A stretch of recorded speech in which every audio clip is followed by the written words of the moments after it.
Good evening, ladies and gentlemen, and welcome back to Backroad Broadcasting's presentation of high school basketball. Tonight, it is a home matchup for the Mustangs as they take on the Cowgirls and Cowboys of Abilene. Wouldn't be a basketball broadcast without my co-host this evening, Jeff McCormick. How we doing? Doing good, Isaiah. How are you doing? Welcome, everybody, to the Farmer State Bank pregame. This Varsity Girls pregame is going to be brought to you by Farmer State Bank, celebrating 125 years of banking service in the communities of Westmoreland, Manhattan, and Onega. If you're looking for a new home, then you need to meet the team at Farmer State Bank. They're there to help you make the move. Make that move today and go to bankwithfarmers.com. NMLS number 403435. So tonight's game, second game of the year for the Lady Stangs against the Abilene Cowgirls. Last Thursday night on November 30th, they were taking on the Clay Center Tigers. We'll give you a little bit of a recap right there of that Clay Center Rock Creek Mustang girls game. And for the Lady Mustangs, obviously a lot to improve on. Good news is, first game of the season, got the jitters out of the way. But I think we'll see a different team here tonight. Yeah, and like you said, there's very inexperienced team there for the Mustangs. They're going to be playing against the exact opposite tonight with the Abilene Cowgirls. They're going to be starting 5 seniors. But to recap that game from last Thursday night, Clay Center Tigers here at the Rock Creek Mustangs. Clay Center girls winning that game 37-24.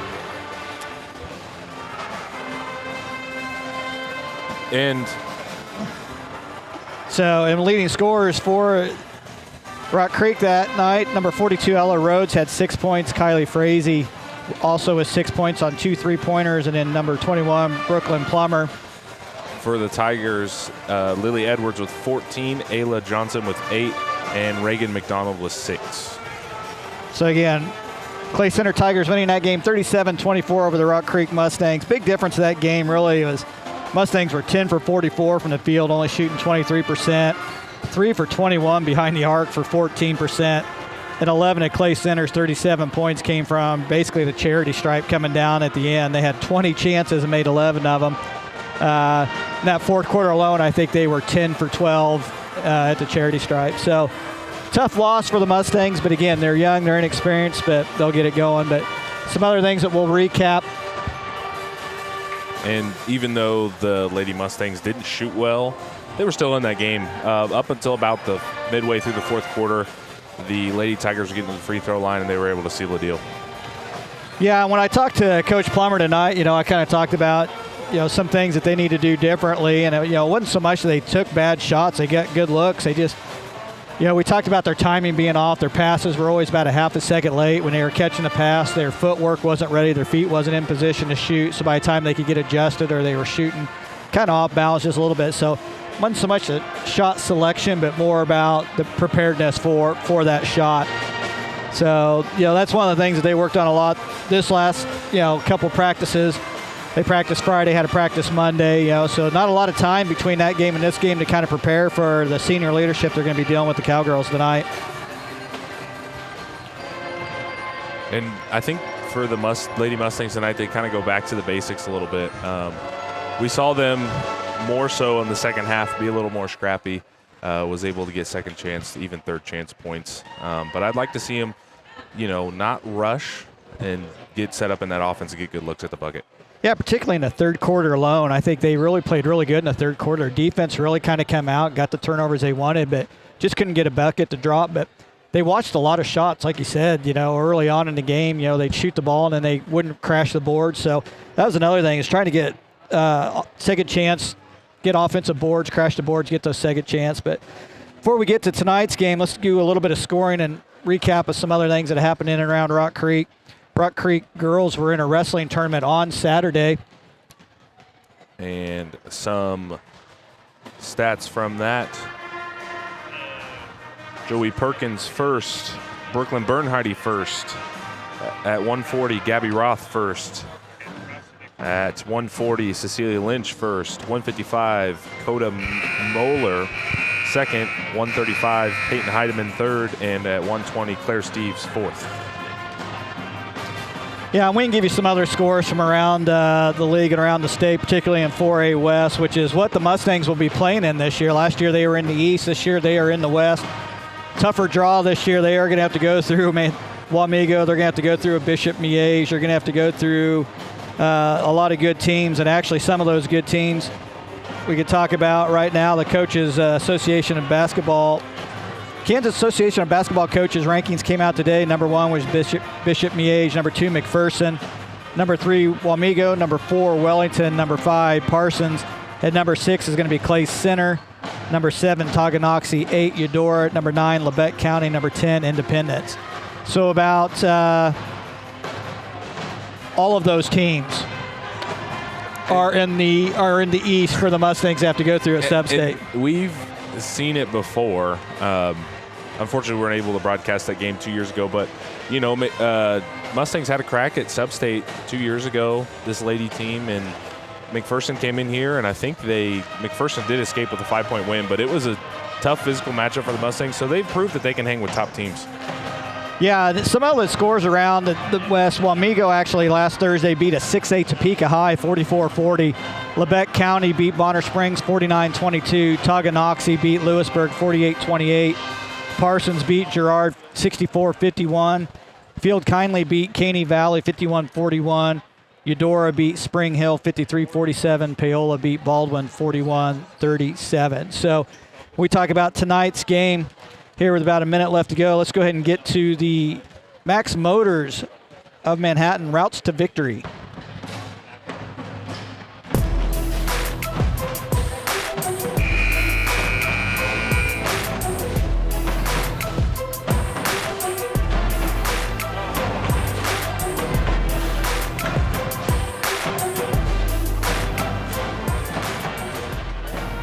And for the Mustangs, it'll be curtail the turnovers, take higher percentage shots, and crash the boards.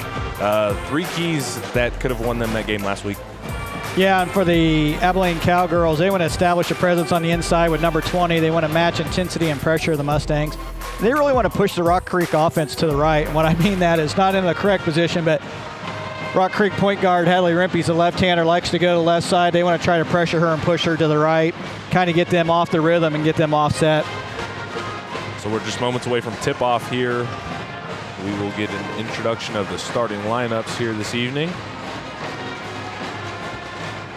And some other scores that'll do with the league. Silver Lake actually beat Jeff West 68-22. Rossville over Atchison 71-20. And St. Mary's over Olpe 69-48. Rossville and Silver Lake are also in the top 10 in 3A.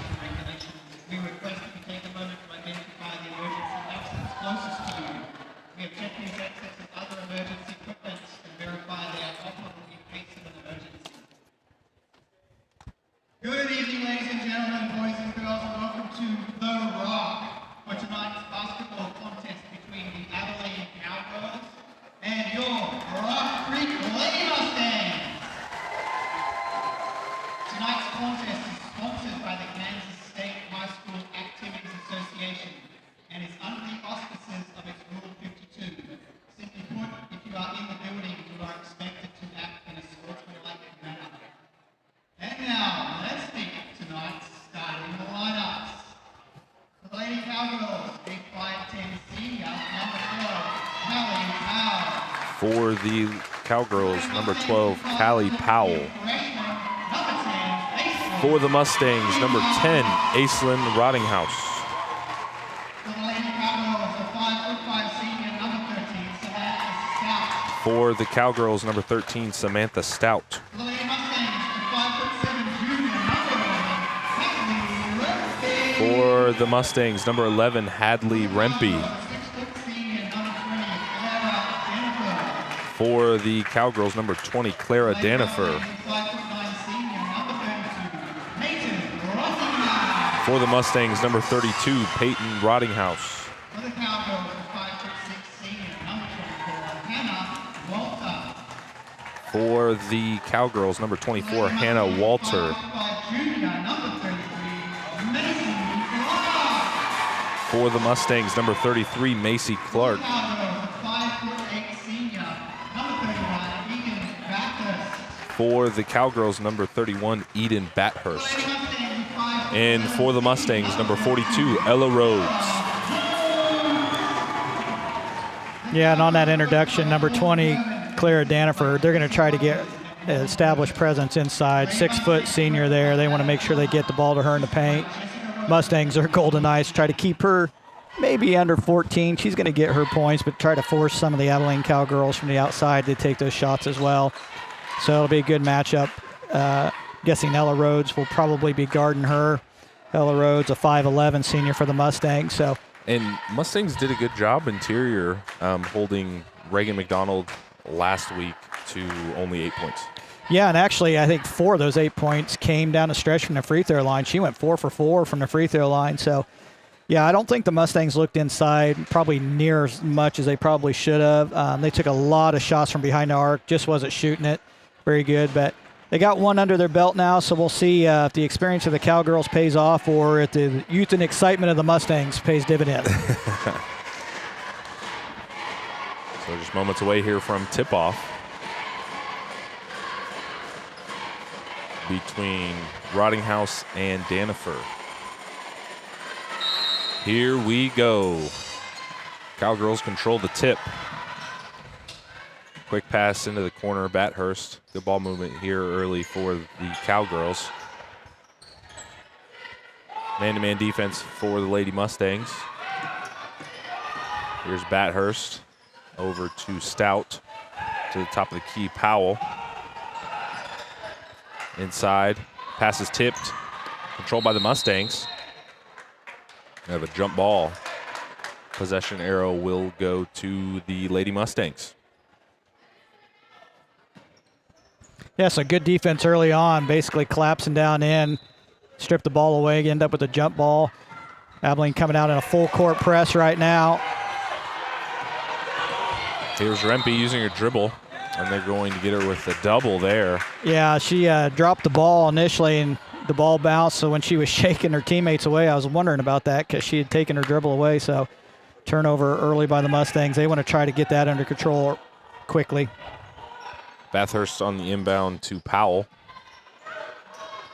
Cross court to Stout. Off the hands of Bathurst. And that'll go to the Lady Mustangs. So Mustangs getting chances early. Again, nobody's getting off to a very good start. Couple turnovers, but still looking to put some points on the board. Rottinghouse going to take a 3 quick. No good. Rebound will go to Bathurst. And Stout gets the offense set up for the Cowgirls. Nice high-low action for the Cowgirls. Jump shot from Powell, no good. Rebound goes to Rempe.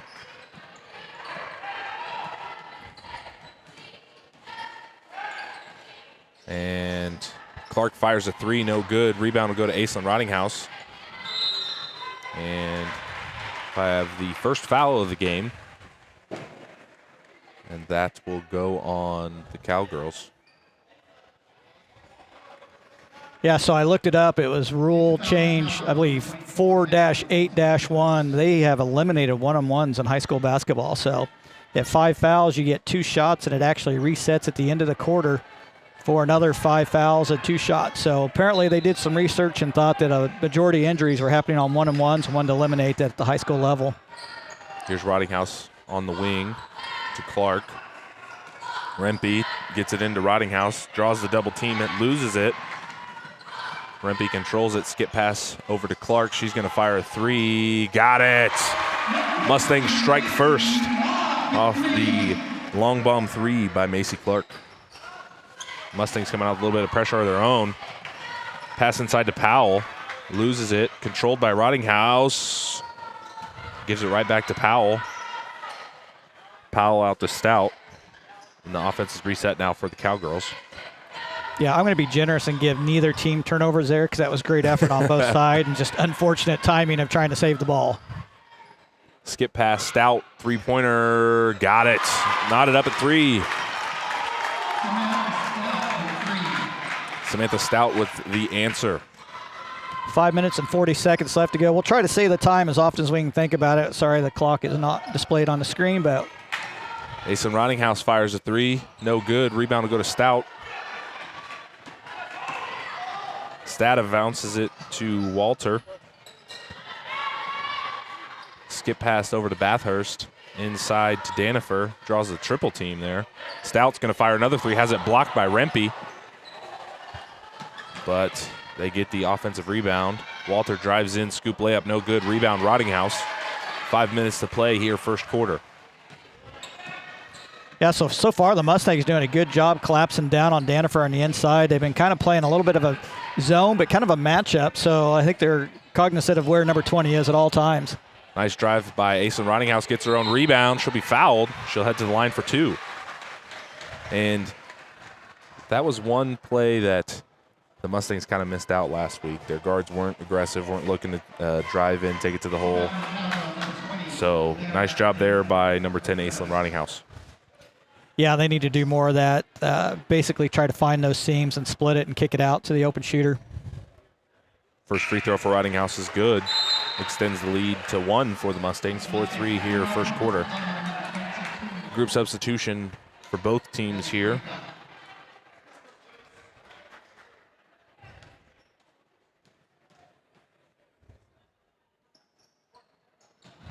Second free throw, no good.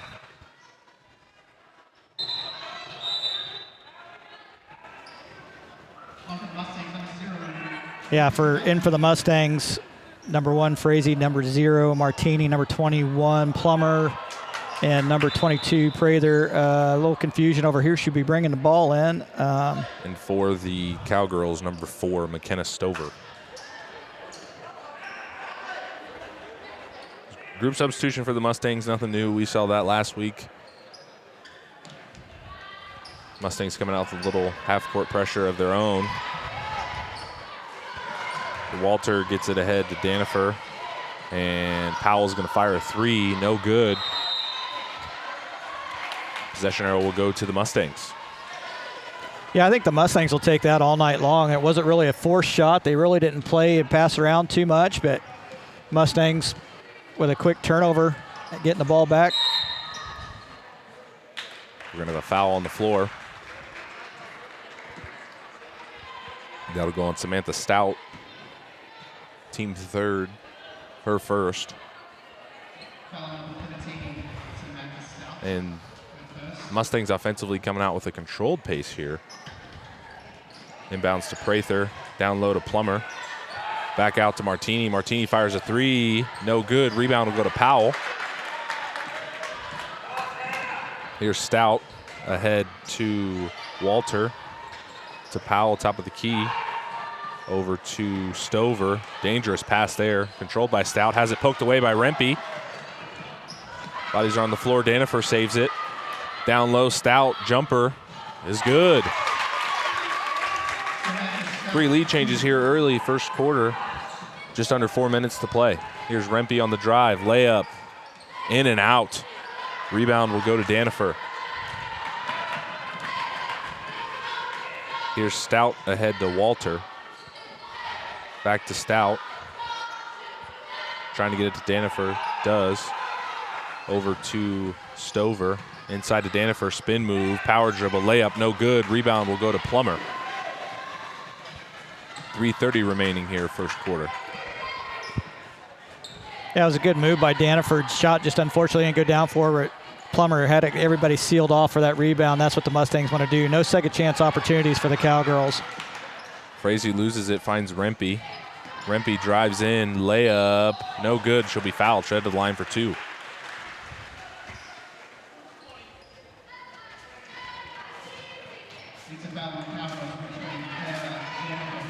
So far, so good on the offensive end here for the Mustangs. 3 trips to the foul line here in the first quarter.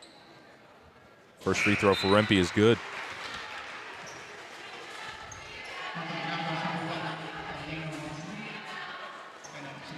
With just over 3 minutes to play, 5-5 is your score.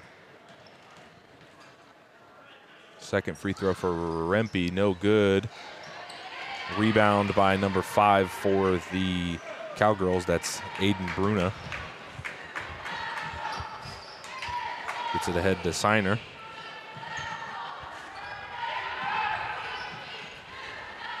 Guarded by Frazee. Nice high-low, tries to get it inside to Bruna. Has it tipped away.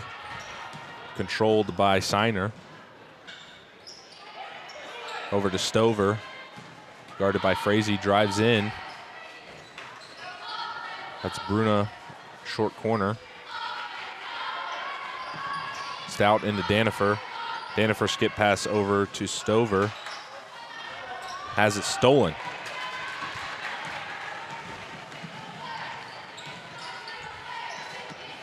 Here's Rempe guarded by Stout. Drives to her right. Kicks it out to Aislinn Rottinghouse. She's going to fire a three. Got it.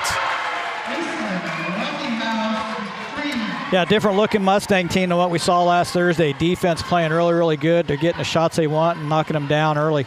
That's back-to-back triples for Aislinn Rottinghouse. Good ball movement here by the Cowgirls. Stout thought about a three. Kick it over to Stover. And now over to Signer. About a minute and a half left to go in the first quarter. Zone look for the Lady Mustangs here. Here's Signer. Into the corner, that's Stover. Not a lot of movement here for this Cowgirl offense. Stout's going to fire a three. Good. Stout with a pair of triples here in the first quarter as well. Entry pass into Plummer. Drives to her right. Step back jumper, no good. Rebound will go to Danifer. And the senior Clara Danifer owning the defensive rebounds here, Judd. Yeah, she's going to seal everybody up down there. It's going to go out on the Mustangs. Back to the Cowgirls. 1 minute left to play. Going to be a mass substitution on both sides. That'll be Macy Clark checking back in, Peyton Rottinghouse, and Ella Rhodes back in for the Mustangs. All knotted up at 8 here, a minute to play. Lucy Martini checking back in for the Mustangs.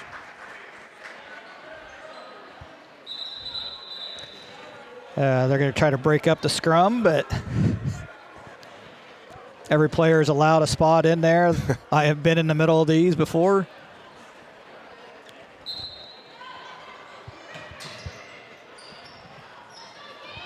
Gets it into Bruna. Has it tipped. Controlled by Martini. 50 seconds remaining here. Martini drives to her left all the way. Layup, no good. Rebound, Rhodes. Power dribble, layup, no good. And that'll be last touched by the Cowgirls. It'll be Mustang basketball on the sideline.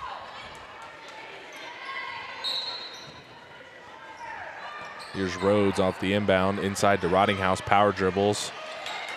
Has it tipped. We're going to have a jump ball. And this possession arrow will go to the Cowgirls. Yeah, I think either way, the Mustangs are going to lose the ball there. Either it's going to be a 3-second call or it's going to be a turnover on the jump ball. So 30 seconds left to go here in the first quarter, all knotted up at 8. Here's Signer ahead to Walter. Back up at the top of the key, that's Powell. Nice backdoor cut for the Cowgirls. That's number 4, Stover, off the assist from Powell. 15 seconds remaining here for the Mustangs. Here's Clark to Martini. 8 seconds remaining. Rhodes drives to her left, draws the double team. 2 seconds, back out to Rottinghouse. Can she do it? Oh, in and out. That'd have been third triple there. But already a better shooting half for the Mustangs in this first quarter. Yeah, for sure. This first quarter, it's a fast-paced game. Mustangs down 10-8. Let's go ahead and get to our first Bandit Brain teaser. Make sure you're not seeing this. What female athlete holds the single-season record for assists in Kansas? Is it A, Lynette Woodard of Wichita North, B, Shaylee Lenning of Sublette, C, Lori Cohn, Moundridge, or D, Tiffany Bias, Central Heights? We will have that answer for you later on here in the game. But Let's go ahead and bring this timeout brought to you by Shortstop.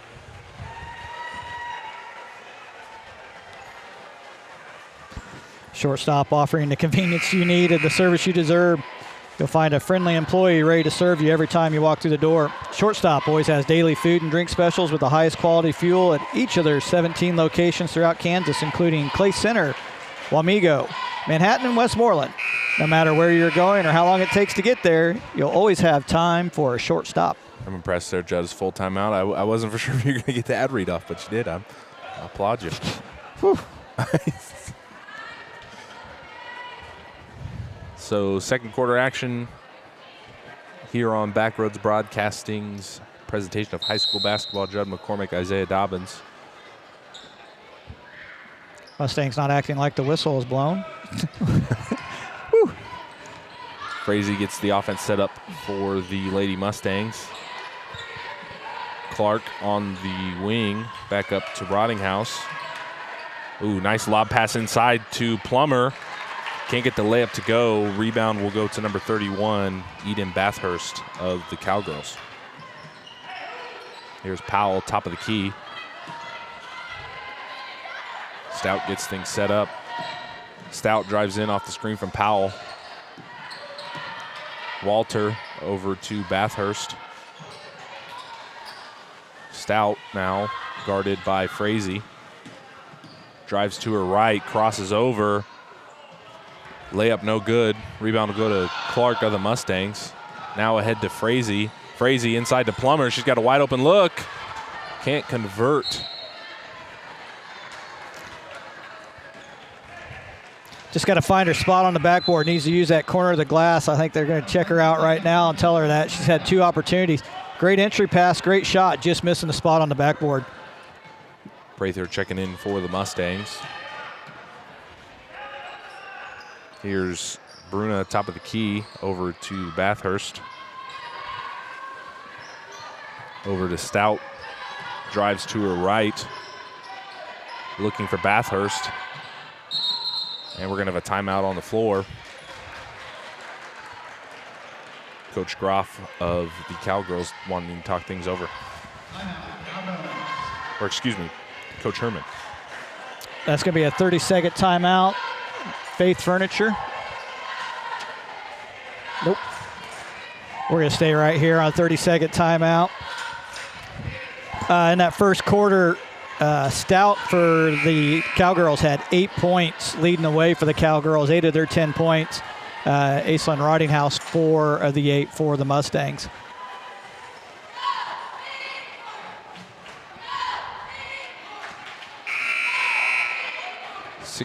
.44 remaining here, second quarter. Cowgirls up by 2.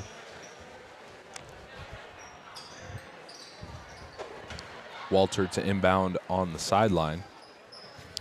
6 minutes, 44 seconds left to go in the half. Man-to-man matchup now for the Mustangs.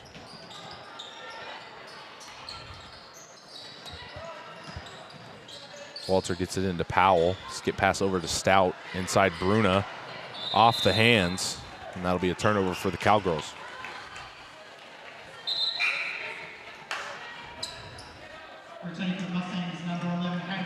Kind of surprised that number 20, Danifer, is not in for the Cowgirls right now. Getting an extended breather there to start the second period. Hasn't been out yet, but Cowgirls still in control, I guess. Don't need her so far in the paint. Ooh. Nice entry pass to Rhodes, but they get her with the travel. Rottinghouse checking in for the Lady Mustangs. 6:20 remaining here, second quarter. Here's Stout. Dangerous pass over the head of Bathurst. That'll be another turnover for the Cowgirls. Yeah, and right now they have 9 turnovers in the game, but still managing to lead by 2. Mustangs haven't been able to convert on several of those turnovers, but they're going to need to make those shots down in the paint and the opportunities they had. Nice pass inside to Rottinghouse. Pump fakes. Layup is good. Snaps the cold streak. We're knotted up at 10 here with 6 minutes remaining in the second quarter.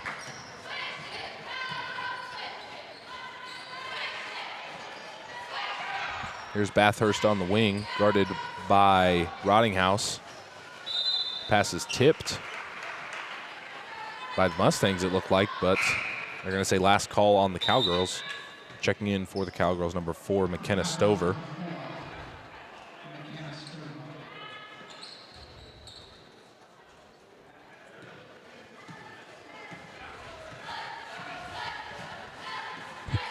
Even matchup here in the second quarter. Here's Rottinghouse, top of the key. Hadley Rempe in the corner. And they're going to get Stout with the foul there. I believe that'll be her second. Yeah, I believe that's going to be her second as well. And the 15 fouls reset in the second quarter. So, yeah, the first. Have another timeout by the Cowgirls. Going to be a 30-second timeout by the Mustangs. That timeout's going to be brought to you by Faith Furniture. Serving Manhattan and the surrounding area since 1952, Faith Furniture takes pride in the value, selection, knowledge, and family experience to share with all of their customers. If you're looking for a full arrangement of great-looking furniture for your living room, dining room, bedroom, or office, or just looking for the perfect accent to tie the room together, Faith Furniture has what you're looking for. When it comes to buying new furniture, you gotta have faith. And a second to spare on that. Second to spare. Good job. It's almost like we have these ads set to read within 30 seconds. 5:35 left to go in the half. All knotted up here at 10 apiece. Well, that's a nice shot there. Oh, you can see us up there. Hey, top right corner. There we go. Rempe to inbound. Rottinghouse fires a three. Got it. A trio of triples for Aislinn Rottinghouse here, second quarter. Yeah, that's what's kept the Mustangs in the game right now. Rottinghouse with three three-pointers, having 9 of the 13 points for the Mustangs. Bruno on the drive. I believe they're going to get Prather with the foul there. That'll be her first, team first.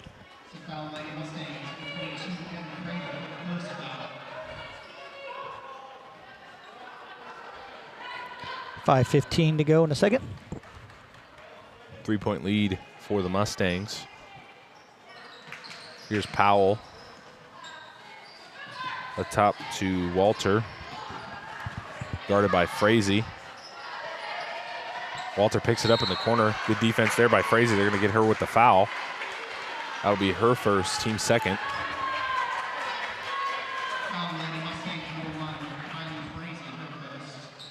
And again, Danifer for the Cowgirls still sitting on the bench. She's leading scorer for the Cowgirls.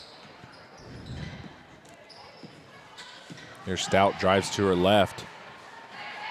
Back out to Stover. Entry pass stolen by Prather. Rempe to Rottinghouse. Rottinghouse drives to her left.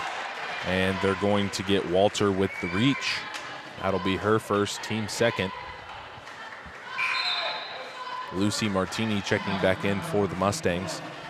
Check that, that'll be Walter's second foul.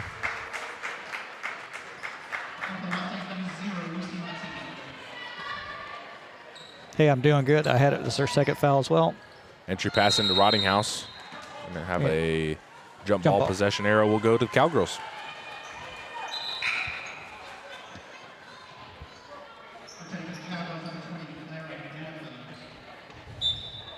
Almost halfway through this game, looking like a completely different team here for the Lady Mustangs this evening.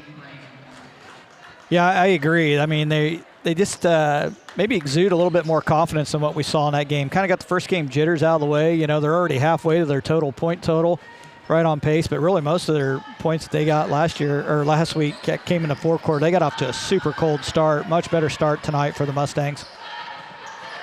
That's Kaylee Crane checking in for the Cowgirls. Here's Walter. Back out to Crane. Thought about the three-pointer. Skip pass out to Stover. Stover off the screen. Back to Crane. Rebound Powell. Power dribble. Goes up with it. And we're going to have another jump ball. Possession arrow will go to the Lady Mustangs.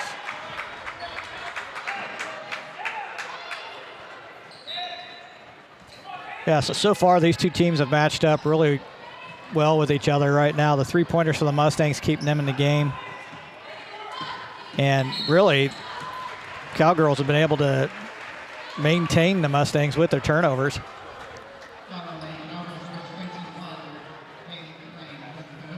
That'll be Kaylee Crane's first foul, third team foul.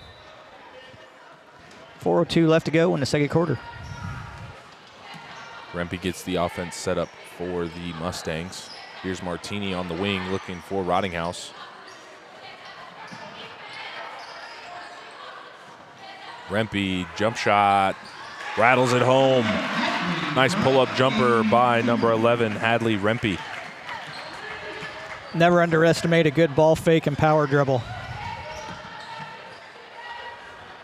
Here's Crane on the wing, guarded by Martini. And they're going to get Martini with the reach there. That'll be her first, team third.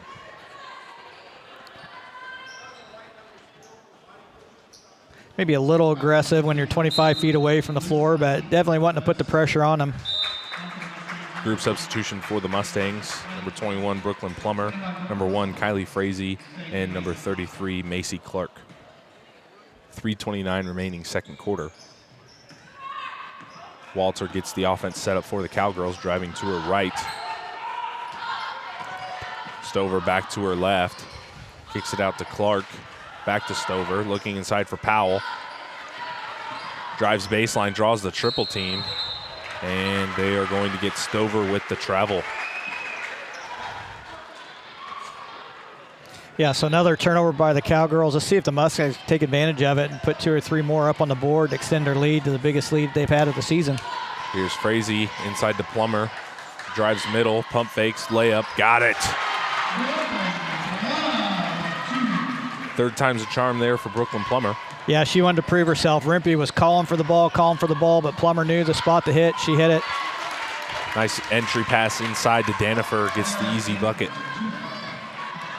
Here's Rempe driving into her right. Throws up the floater, no good.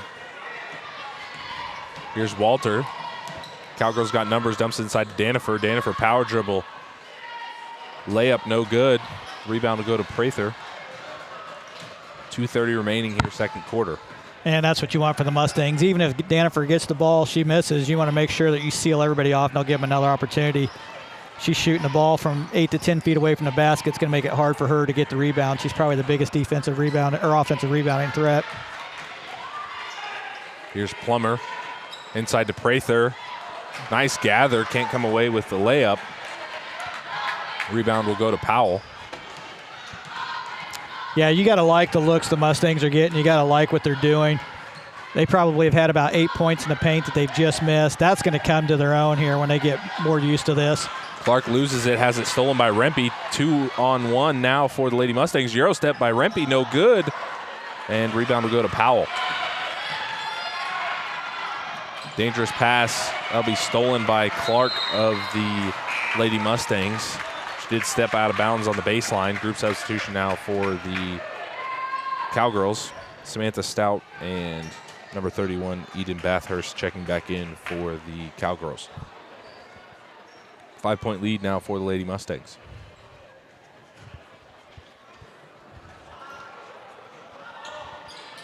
Inbounds pass to Danifer. That looks like Aislinn Rottinghouse is in for Hadley Rempe as well. And they're going to get Crane with the travel. I think they could have taken their pick there, either carry or travel. Maybe one happened before the other, I don't know.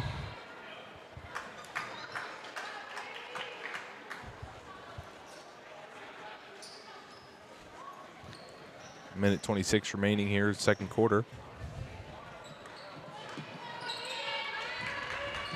Frazee will get things set up for the Lady Mustangs.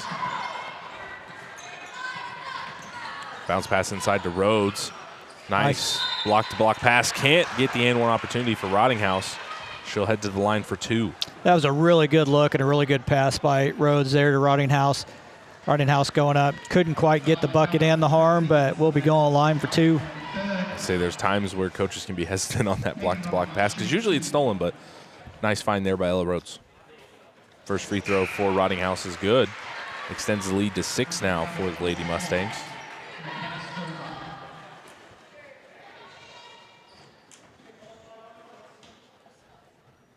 Minute 15 remaining here, second quarter. Second free throw for Rottinghouse is good. Largest lead of the game for the Lady Mustangs. Here's Walter. Over to Stover. Off the screen from Powell. Out to Bathurst. Back out to Walter. And here's Stover in the corner. 53 seconds remaining. Walter drives to her right, guarded by Frazee. Back to Bathurst, inside to Powell. Powell dribble. Jumper's good. 5-point lead now for the Lady Mustangs. Yeah, I was about to make a comment here. 35 seconds left to go. It looked like the Mustangs were really keying on 20. Going to let Powell kind of have those shots. Make somebody else for the Cowgirls beat them. And good in and out look there for the Mustangs. Walter full head of steam. Coast to coast layup's good. Nice little run here by the Cowgirls towards the end of the second quarter. Inside to Rhodes. Rhodes layup good. 9 seconds remaining. Here's Walter, excuse me. Bathurst inside to Danifer. Danifer draws double team. Back out to Stover. 1. She's got to put the shot up. And after 2, 21-16 your score. Lady Mustangs up by 5.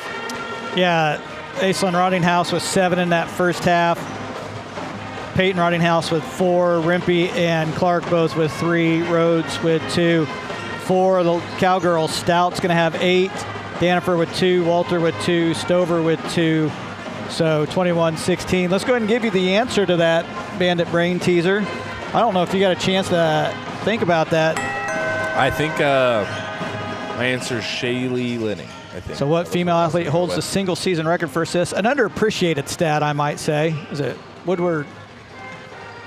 You are correct. That is going to be Shaylee Linning of Sublette. Let's go. All I got to say is football trivia is behind me. It's a new season now.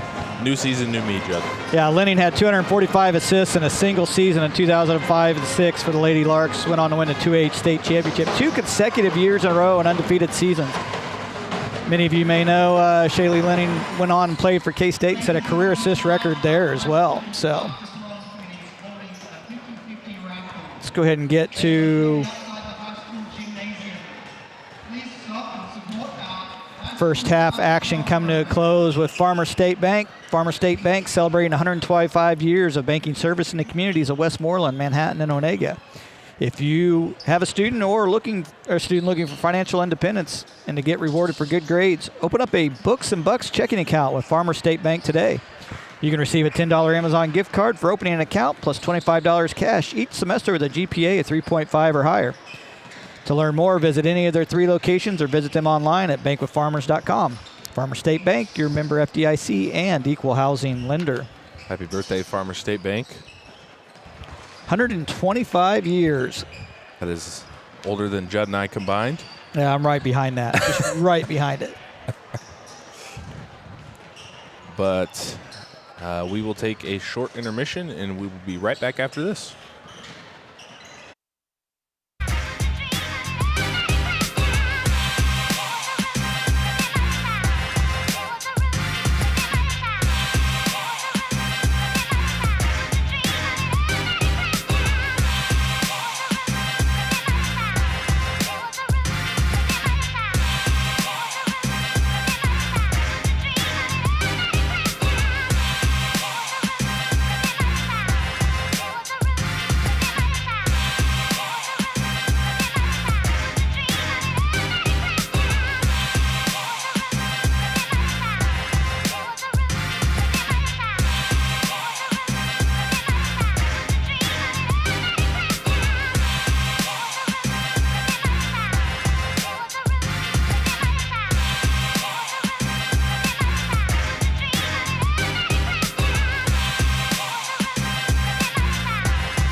All right, we are back here at halftime. I'm going to be sitting in here for the next few minutes. I got a special guest with me. I got a Rock Creek Journalism high school student. I got Ashante Gibbs with me. She's the managing editor with the Rock Creek Journalism class. How are you doing, Ashante? I'm doing great. How about you? I'm doing great. You know, we've been talking about it basically all football season, basketball season, about working with Rock Creek Journalism, having students come and help out, but they're always on the camera. Nobody wants to get on the air, so congratulations. You're the first one to ever get on air with us. It's very exciting. Glad to be here. So last year, you had the pleasure, and I often crack the joke, maybe you drew the short straw, but at last year's Rock Creek prom entry, you did a red carpet questioning of all the participants that entered. How'd that go for you? It was very nerve-wracking at first. I don't like being on camera, but I think slowly over time I got more comfortable with interviewing and I loosened up a bit. If you ever watched the footage of it, you could see that I loosened up, and I really did enjoy it at the end of the day. Yeah, I actually was watching that live, and I told my wife at the time that I thought maybe you drew the short straw and that you were the one stuck doing it, but I really thought you did a great job. I agree. I think by the end of it looked like you were enjoying yourself. You were having a good time out there, and you were really being a part of it. So now we let you come on and talk with us because now you're all comfortable in front of a microphone and talking in front of people. So what is going on with Rock Creek Journalism this year with you being a managing editor? I'm trying to work my way up to editor-in-chief. I will be editor-in-chief next year of the Rock Creek High School Yearbook. Right now I am managing editor, and I do enjoy what I do. I get to work with all the staff members, even the intro students I get to work with. Even though they are not working on the yearbook as of right now, they still do things to help with the yearbook, and I'm glad I get to work with them as well. So what year are you here at Rock Creek then? I am a junior. So, and have you been a part of the journalism for, would this be your third year, or was last year your first year doing it? This is my third year. I've been doing it since I was a freshman. And we finally got you on camera last year as a sophomore. So had you worked with Backroads Broadcasting at a point in time last year before that? Yes, I have. I did do the prom, as you know, and I helped with broadcasting for football, and sometimes I did basketball as well. So we got junior Ashante Gibbs, managing editor here at Rock Creek Journalism. So again, we got her to come on, talk a little bit about journalism. We're going to try to get more students throughout the year, but we always know that Ashante is now comfortable on the microphone. Maybe we can get her in front of the camera. We've been talking about getting a sideline reporter for a couple years, so maybe we'll get you down on the sideline for one of these later on basketball games and maybe for football next year. You think that'd be all right? Yeah, that'd be great. Great. You need to talk to the guys about getting a sideline mic that you can actually hold so you're not handling a little tiny clip mic like last year for prom, right? Any advice that you could give Isaiah or I with our broadcasting? Not that I know of. I know you two are very great at what you do.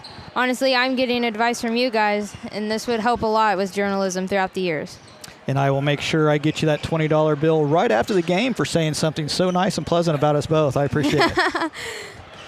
So here in just a few minutes, we'll get Isaiah back on, and we'll do a recap of the first half. But I want to thank Ashante Gibbs for joining in the Backroads broadcast here at halftime of the girls' game. Again, Ashante Gibbs, a junior managing editor with the Rock Creek Journalism School. She's running the camera tonight, so she's running the top camera, keeping the action going back and forth. So everybody that's online, go ahead and give a shout-out to Ashante and let her know how she's doing. Thank you for joining me here at halftime. Right. Thank you for having me. This was fun. All right. We'll talk to you later. All right.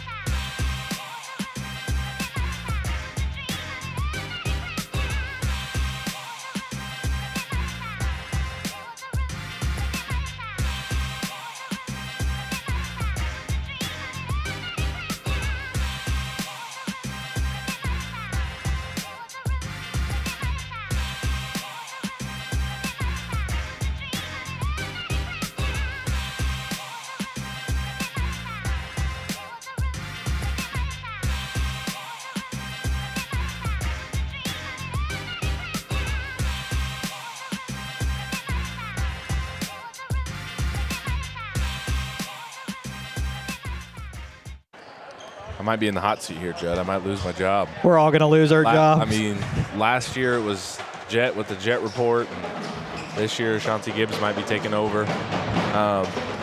But it's really awesome to see and give these kids an opportunity. The journalism kids, they're great. They helped us a lot with the 4A, 2A, and 1A state title as well, or state cross country, I should say. Yeah, we had, I think we had 6 or 8 students helping us run cameras at the 4-2 1A state cross country this last October. Also got to give a shout out to their Rock Creek Journalism on TikTok. That, what is it, Rhyme Day that they posted? Oh, that was great. That was for the Spirit Week. Yeah, yep. Absolutely. So coming back here, we got about a minute and a half before we get started with the second half action. Rock Creek Mustangs leading 21-16. Again, that's being led by Aislinn Rottinghouse with 7, Peyton Rottinghouse with 4. For the Cowgirls, number 13 Stout leading the way with 8 points. And then, of course, a whole slew with 2 points after that. Really, Mustangs dominating the turnovers. Right now, the Mustangs only had 3 turnovers that I could account for in that first half. Cowgirls had 19, but still only down by 5. So here, about a minute left to go. We'll get started here. We'll get started early on with the second Bandit brain teaser. Again, I'll make sure you can't see this. So last week we brought you this for the boys, but who won the girls 1A state basketball championship in Rock Creek's inaugural season of 91-92? Was it A, Baileyville B&B, B, Sylvan Grove, C, Northern Valley, or D, Logan? Probably should have thought about that when I put Baileyville B&B and then had to go right into saying B as a secondary option. But we'll give you that answer here later on in the third quarter, at the end of the third quarter. So stay tuned for Rock Creek Mustang action here against the Abilene Cowgirls. Moments away from the second half action here. Both teams get ready. And for the Cowgirls, not a terrible first half. Get rid of the turnovers, knock down some of those easy looks, and you're sitting at about a 6-7 point lead.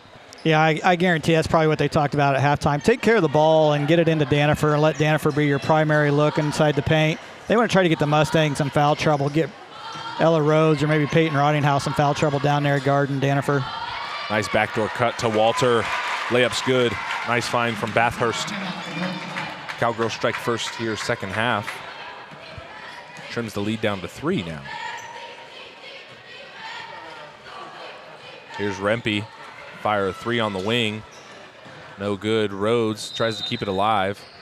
I'll say she's out of bounds. And the junior Hadley Rempe, primary ball handler for this Lady Mustangs team. Would like to see her shoot a little more. I think she only shot twice last week. Yeah, she's gotten some pretty good looks. I think she may have forced a few shots early on, but I agree with you. I think they're going to want to get her involved a little bit more. Walter's three-pointer no good. Hadley on the rebound. Ahead to 33 Macy Clark. Saves it inside to Rottinghouse. Turnaround jumper no good. Rebound Danifer. Walter gets it to Stout. She'll get the offense set up for the Cowgirls. Stout on the drive, looking for Powell, has it stolen. Bathurst saves it. Over to Danifer, over to Walter.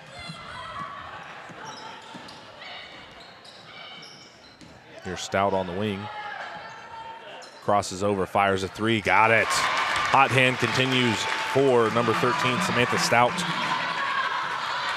Yeah, so they've been collapsing down on number 20. They're probably going to have to get somebody out on number 13 as well. She's had a handful of turnovers, but she has got most of their points as well. But we're going to have a full timeout here taken by the Mustangs. That timeout's going to be brought to you by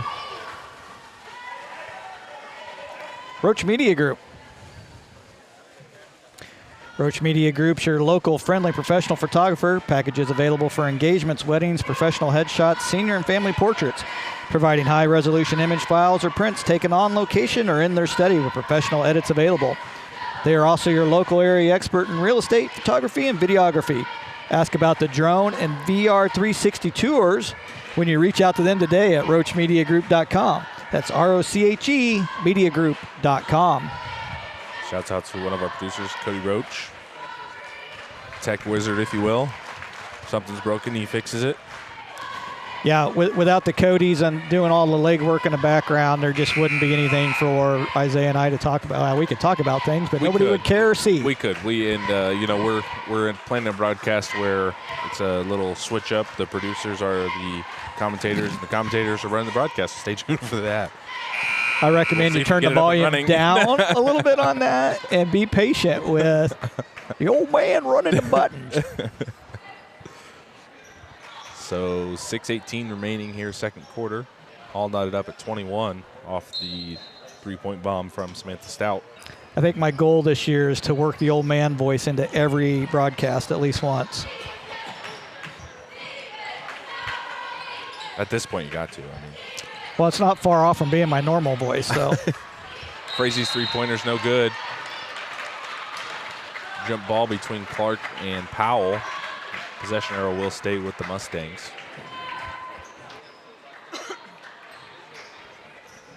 Frazee to inbound.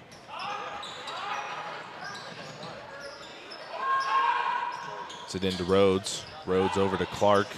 Tries to dump it inside to Rottinghouse, has it tipped away.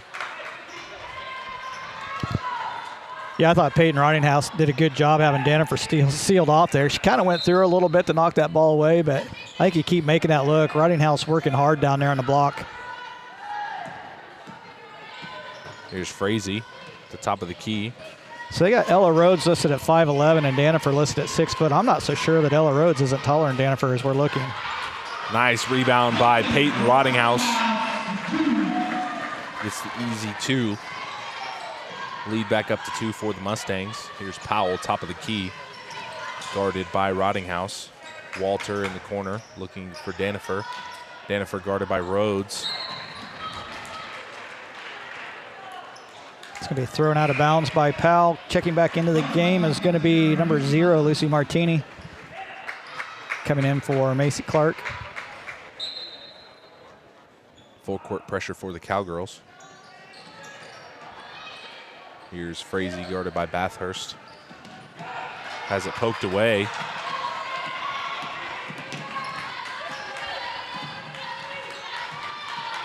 Here's Frazee into Rhodes. Rhodes over to Rottinghouse. Nice Inside to entry. Rottinghouse. Nice entry pass. Have another jump ball. This possession arrow will go to the Cowgirls. Brooklyn Plummer checking in for the Lady Mustangs.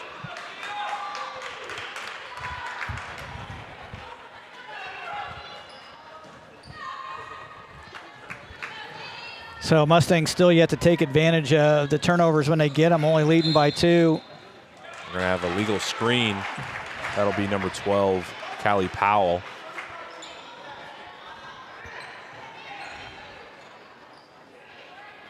Or excuse me.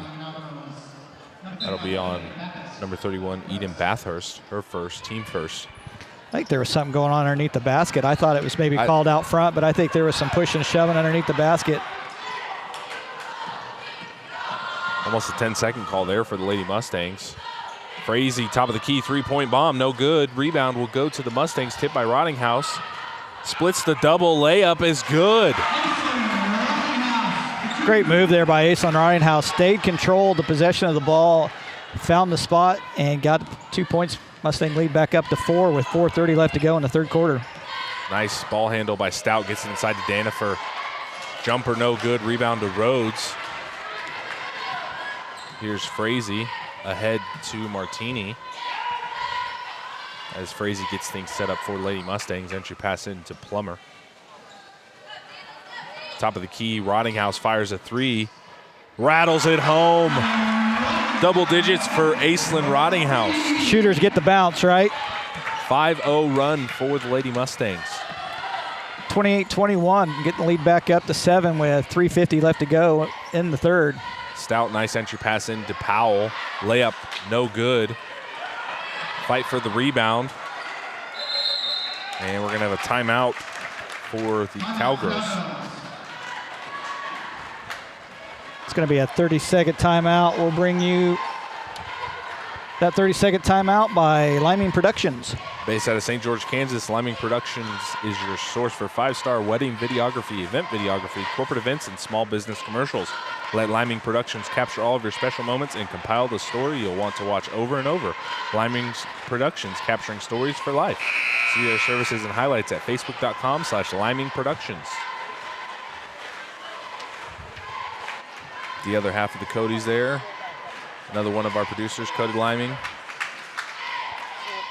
Shouts out to him. 3:46 remaining here, third quarter, 28-21 your score. Mustangs going on a 5-0 run from number 10, Aislinn Rottinghouse. Let's see if the Cowgirls can answer. And they're going to get Powell with the people's elbow there. Shout out to the Rock. The most electrifying move in all of entertainment. I smelled it. I smelled what you was cooking. The people's elbow. We need to get the people's chair backs up here for us for the next game. The people's and timeout for the Mustangs. Adam Plummer wanted to talk things over. That'll bring us to a, what was that, full or 30-second timeout? I didn't. That was a 30-second timeout. We're going to bring to you by Shortstop. Offering the convenience that you need, the service you deserve. You'll find a friendly employee ready to serve you every time you walk through the door. Shortstop always has daily food and drink specials with the highest quality fuel at each of their 17 locations throughout Kansas, including Clay Center, Wamego, Manhattan, and Westmoreland. No matter where you're going or how long it takes to get there, you'll always have time for a Shortstop. And I believe right now they have like some kind of a stocking stuffer thing where if you go in, you can sign up to win a stocking. Right. Yep. Stocking full of goods. I tell you, when I walk into Shortstop, I walk out with goods too. I mean, I'm talking coffee, donuts, breakfast burritos. Yeah. You can go to their website or you can go to their Facebook or Instagram page, see all their regular specials that they have going on. Well defended there by Walter. Yeah, Mustangs got to figure out a way to break this press. It's been a good press so far by the Cowgirls. 3:38 left to go in the third. There they had it busted wide open. Didn't take advantage of it. I was just getting ready to say that. If one of the Lady Mustangs could kind of fake, the Cowgirls are biting really hard, and then they could just go over the top for the home run ball. Yeah, Rottinghouse had Martini open and just unfortunately just overthrew it, but probably hit her about a step too late too, because she kind of went to throw it the first time and missed her and still found her the second time. Stout gets things set up for the Cowgirls. Guarded by Frazee off the screen from Danifer. Over to Walter.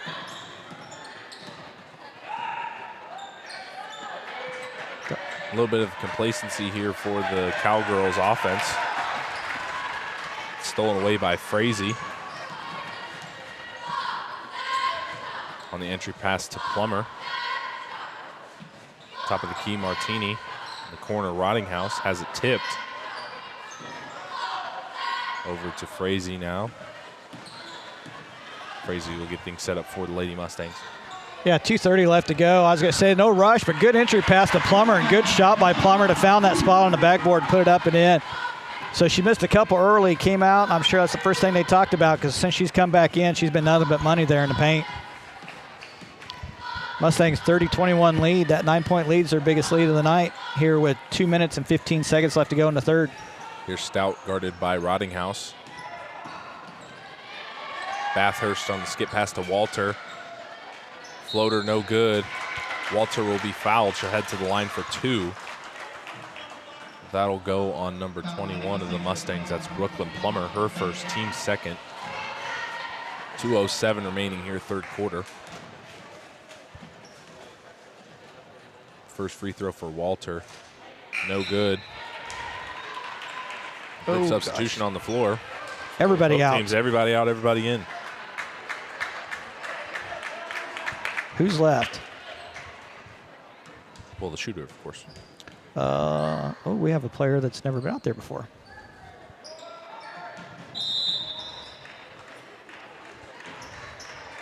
Number 2, Reese Grady. And number 5 for the Mustangs, Kennedy Whaley as well. Here's Rempe. Oh, almost had it inside to Plummer. That'll be last touch by the Lady Mustangs.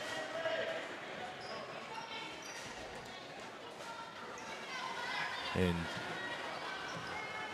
Cowgirls coming out with that full court pressure. That was something the Mustangs were missing there, just a little go-go juice to get through that press. Stover on the entry pass to Walter. Rebound will go to Plummer.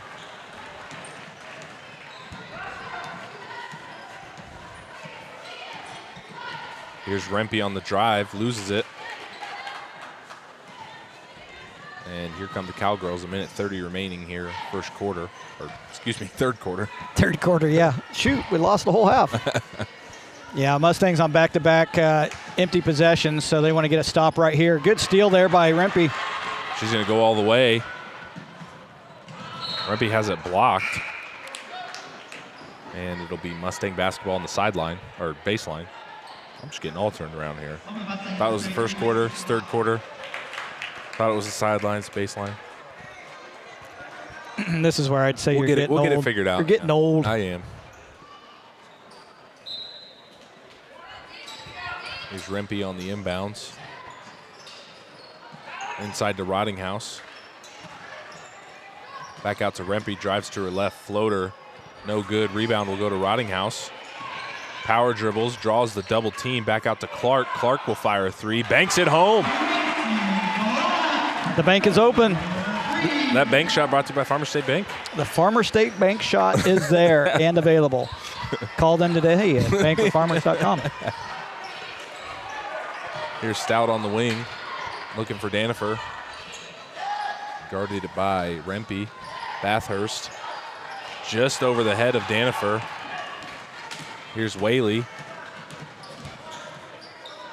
Has it tipped, stolen by Stout. Bodies are on the floor, and they're going to get Rempe with the foul.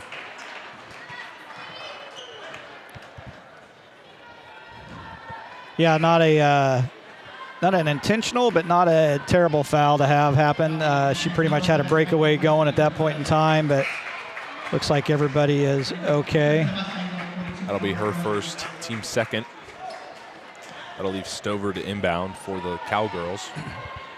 Ella Rhodes checking in for Rempe, and Frazee checking in for number 5, Whaley.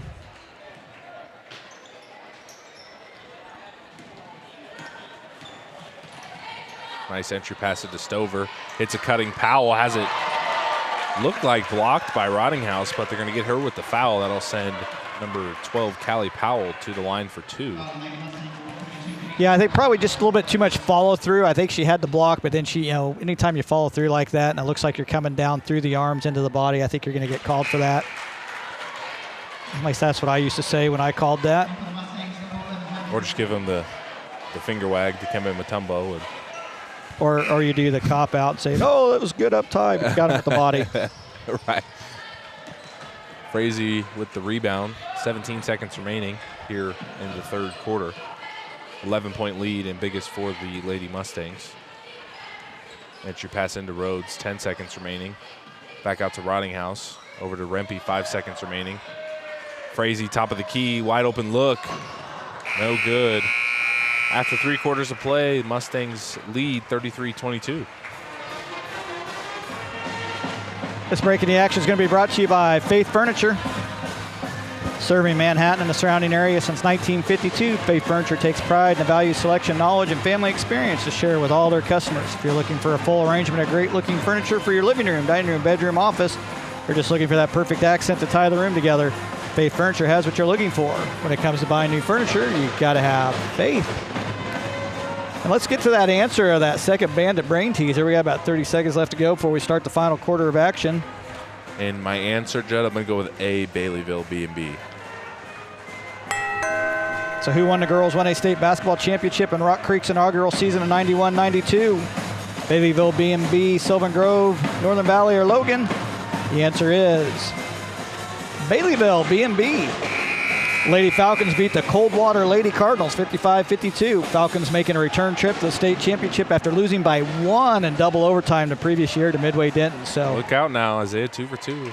in the same broadcast. I know what you're saying, folks. I agree. I need to cover my answers better in between. Oh. Judge, you're sitting so far away from me, I can't even see the answers. so far away. So, last quarter to play here for the girls matchup.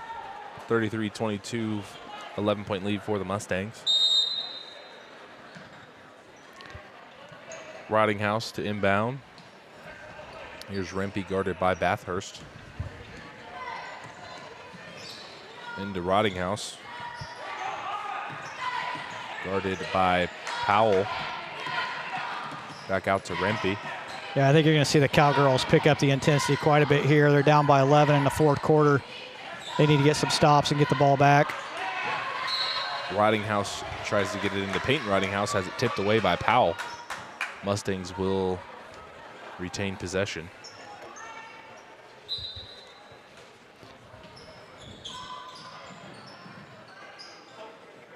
Here's Rhodes over to Roddinghouse. Nice pass inside. Layup can't go. Roddinghouse comes away with the rebound. And we're going to have another jump ball.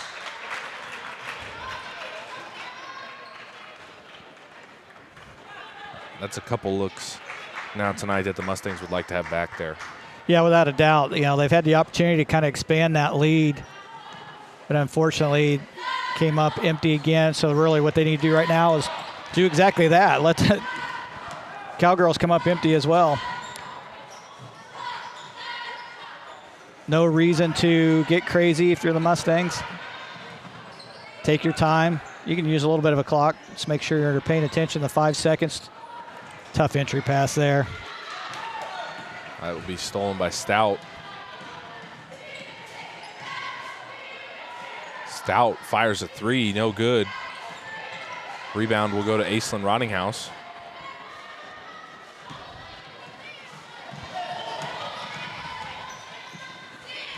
And Rempe will get things set up for the Lady Mustangs.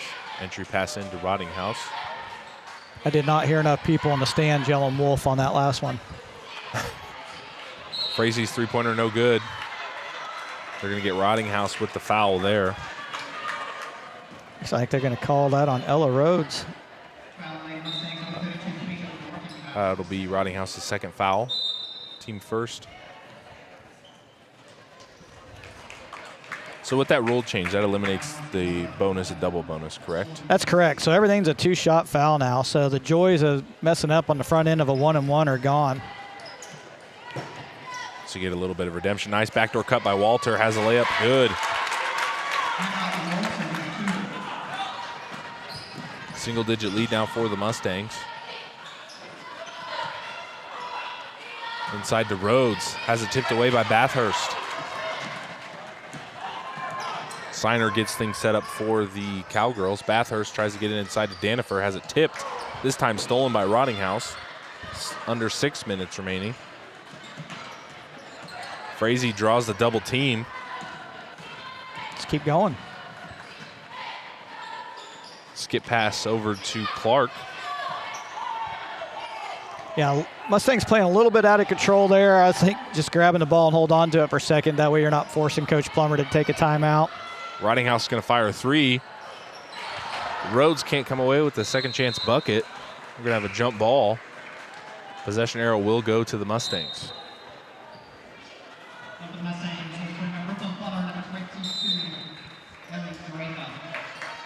Ellie Prather and Brooklyn Plummer checking back in for the Mustangs.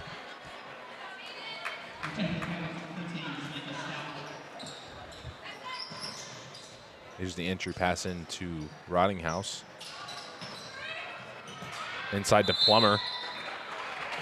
And they're going to get Signer with the foul. Yeah, 5:17 left to go in the game. Mustangs clinging to a 9-point lead right now.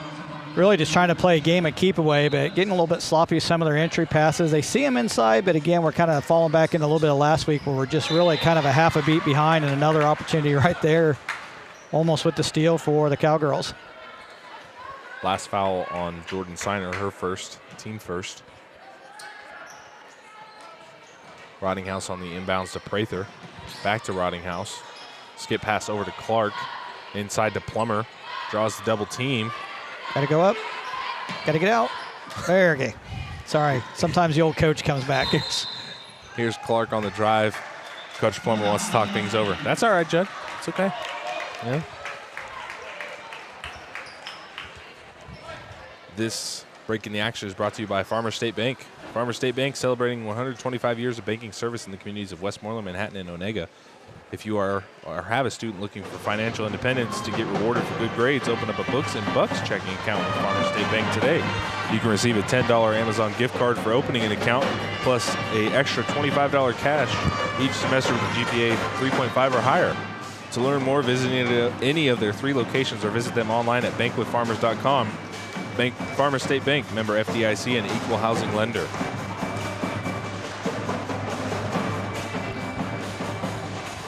Yeah, so Mustangs clinging to a 9-point lead here midway through the 4th period.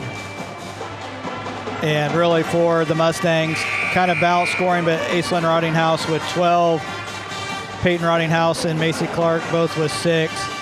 And for the Cowgirls, Stout with 11, Walter with 6. Right now, Danifer with only 2. That was one of Plummer's goals before the game. They said they got to keep Danifer under 14. So far, so good on that department, but you got 5 minutes left to go in this game. Want to make sure that she doesn't get on a hot streak and get the rest of the points, because she can carry the team on her back if she wants to. And the Lady Mustang offense at a standstill here, waiting for that perfect opportunity. They've gotten a couple good looks at the bucket, but I'd like to still see them be a little aggressive here late. Dangerous pass that's stolen by Walter. She'll go all the way for the easy 2. 7-point lead now for the Mustangs. Yeah, and for the Mustangs, you know, your primary point guard is sitting on the bench right now. Good cross-court pass. Wasn't quite ready for it, but still got it up. Prather can't come away with the bucket, and we're going to have a foul on the Lady Mustangs. This one will go on Brooklyn Plummer. Her second, team second. Hadley Rempe checking back in for the Lady Mustangs. Yeah, 4:36 left. Cowgirls just down by 7 right now, 33-26. And really yet to get number 20, Danifer, involved in the game. Here's Stout, drives to her left. Back out to Bathurst, Stout in the corner. Crosses back over. Out to Danifer. Danifer inside to Powell, has it poked away. Good defense there by Plummer to get around. Didn't go through the player, but got around and just tipped it just enough for a player to come up with it. Mustangs need a basket here. Here's the entry pass into Plummer. Now over to Rottinghouse, guarded by Walter. Rottinghouse drives in, and she'll be fouled by Walter.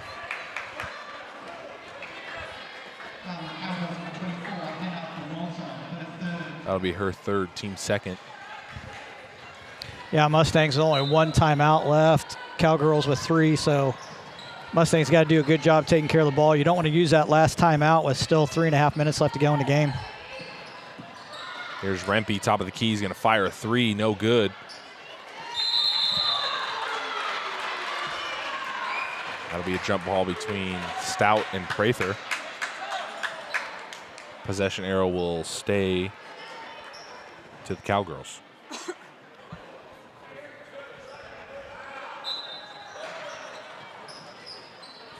Yeah, the physicality of the game has picked up a little bit, as has the pressure, so neither team wants to start the season 0-2, so they're going to give it everything they got here at the last 3 minutes and 28 seconds. Here's Stout in the corner. Up top to Bathurst off the screen from Danifer. Walters on the drive, floater, no good. Rebound will go to Frazee. And they're either going to get Danifer or Walter with the reach there.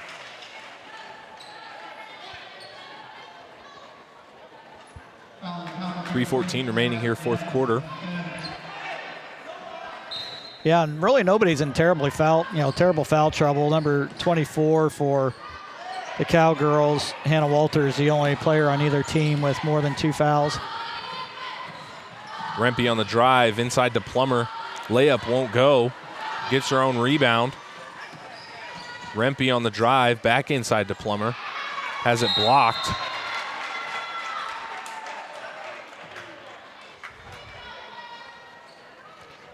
And Mustangs will retain possession. We'll have a foul on number 12, Callie Powell, her second, team fourth. A little bit of a lid on the basket for the Mustangs. Yeah, unfortunately, we kind of ran into the same issue that they were having in the first half there, where just hard time finding a spot on the backboard for those shots right there in the paint. Peyton Rottinghouse is going to fire a three. That snaps the cold spell for the Mustangs and brings the lead up to 10 with 2:45 remaining here. Floater for Bathurst on the other end. No good. Rebound will go to Frazee. Yeah, no need to run up and down the court a couple times, get warmed up. Peyton Rottinghouse like, hey, you're going to give it to me, I'm going to take it, and I'm going to drop it. Mustangs with a 10-point lead with 2.5 left to go in the game. Here's Frazee guarded by Stout inside to Prather. Back out to Rottinghouse. Her three, Farmer State bank shot is good. Aislenn's like, anything you do, sister, I could do better. Mustangs 13-point lead, 2 minutes, 12 seconds left to go in the game. It's going to be brought to you by Backroads Broadcasting. That's us. Heard that name before. Backroads Broadcasting, new look there. Backroads and Rock Creek High Journalism is working harder than ever, bringing the action home to you. If you're looking for a live broadcast of your future event or interested in being a sponsor for future events, contact sales at brbc.live.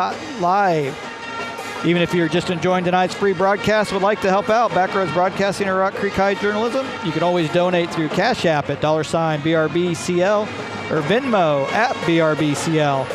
Visit any of our social medias online there if you see BRBC Live at Instagram, Facebook, Threads, X. Big shouts out to our social media manager, Jeb McCormick. Yeah. It's a good business model. Let the oldest guy on the team take care of the newest softwares. That's what we do. Softwares. The newest online gadgets and gadgets and gizmos, you might say. So biggest lead of the night for the Mustangs. 6-0 run here late. 2:12 remaining here, fourth quarter. Back-to-back triples from the Rottinghouses. Yeah, Peyton coming right off the bench, getting a look at the top of the key, going ahead and drilling it. Aislinn maybe pushed up a little bit of a shot there, but she didn't care. Got the bank, take it in. She's only missed one. I believe she's 4 for 5. I could look at something like that for the Mustangs. Here's Walter on the wing. Nice backdoor cut by Bathurst. Layup no good. Rebound to go to Prather. Ahead to Rempe. Aislinn is 4 for 6 tonight in the three-point line. Pass there, last tip by the Cowgirls.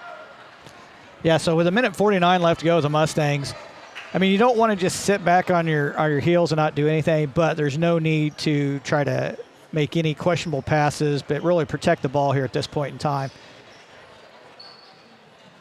You have to use their final timeout right here. Oh, just got it in just in time. Rempe will get the offense set up with 1:40 remaining here in the fourth quarter. Rottinghouse drives in. Layup's good. Nice drive and bucket by Aislinn Rottinghouse, leading scorer tonight for the Lady Mustangs. Yeah, and I think it was Peyton that had her player sealed off that opened up that lane for Aislinn to go in, so good job there. Aislinn with the rebound here. So I think if you're Rempe, you just want to, clear the court, get it on your side, get the offense set. Do the old Harlem Globetrotter keep away right now if they wanted to. Minute left to go in the game. 1 minute. 1 minute. Rebound controlled by Danifer as it tipped back out to Frazee. Frazee guarded by Stout. Over to Rempe. 50 seconds remaining. Back out to Rottinghouse.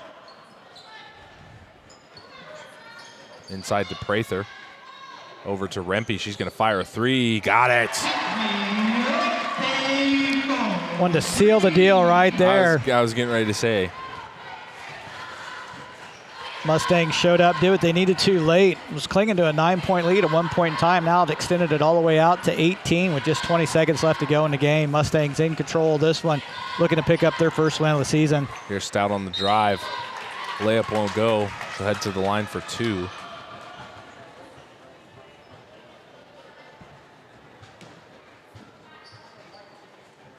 That'll go on Prather for second, team third, excuse me. Hannah Stout at the line for 2. First free throw, no good.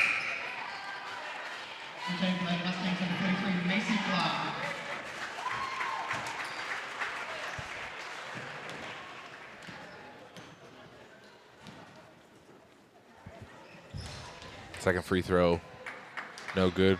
Rebounded by Danifer. And possession arrow will go to the Mustangs. 12.9 seconds remaining here. Yeah, number 2, Reese Grady checking into the game for the Mustangs. Aislinn Rottinghouse, she's done everything she needed to tonight. 9 seconds left to go. Mustangs lead 44-26. Just trying to keep it away, make sure they have no harm, no fouls. And Mustangs even on the season. Avenging last week's loss to the Tigers. 44-26 victory here. Yeah, 44-26 Mustangs. Cowgirls struggled a little bit downstretch. Did what they wanted to do there for the Mustangs. Wanted to keep Danifer under 12, and they did the job. Danifer only ended up with 2 points on the evening. Fact is, she only got one good look at the basket, had a couple other shots, but other than that, leading away for the Cowgirls, number 13 Stout with 11. Number 24 Walter had 8. Number 12 Powell with 3. Number 4 Stover with 2. For the Mustangs in her 44 points, Aislinn Rottinghouse leading the way. She had 17 points. She was 6 for 10 from the field, 4 for 6 from the three-point line. Excellent night shooting for Aislinn Rottinghouse. We were told that she was going to be a shooter. She struggled a little bit in game 1. She showed up here tonight against Cowgirls. Not to be outdone, but got outdone. Big sister Peyton Rottinghouse, number 32, ended up with 9 points on the night. Hadley Rempe, number 11, with 6 points. Macy Clark, number 33, with 6 points. Brooklyn Plummer with 4. And Ella Rhodes with 2. So that's your final score. Mustangs 44. The Abilene Cowgirls 26, moving the Mustangs to 1-1 on the season. And good win for the Lady Mustangs there. Stuck to the game plan. Anytime Clara Danifer got it on the paint, they were in that zone, just crashed down, draw the double team. We're able to tip passes, get points in transition, and a great shooting night altogether. Yeah, I mean, it starts on a defensive side, and you said it. They really had a game plan for number 20, Danifer, and it worked to perfection. She struggled to get the ball. A lot of times she got the ball, she's clear out on top of the key. You don't care if they're, power forwards clear out there or centers clear out there, but Lady Mustangs doing what they needed to do, kept Danifer out of the paint and off the scoreboard, really, and Aislinn Rottinghouse and Peyton Rottinghouse together showed up tonight, and it was really the difference for the Mustangs. So, again, that score of 44-26, moving the Mustangs to 1-1 on the season. We have about 15 minutes here before the boys' game. We'll be back in about 5 to give you the Farmer State Bank boys pregame show, so stay tuned.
Welcome back to Back Road Broadcasting's presentation of high school basketball. Isaiah Dobbins, Judd McCormick here this evening at the Rock. Just moments away from the boys matchup here this evening.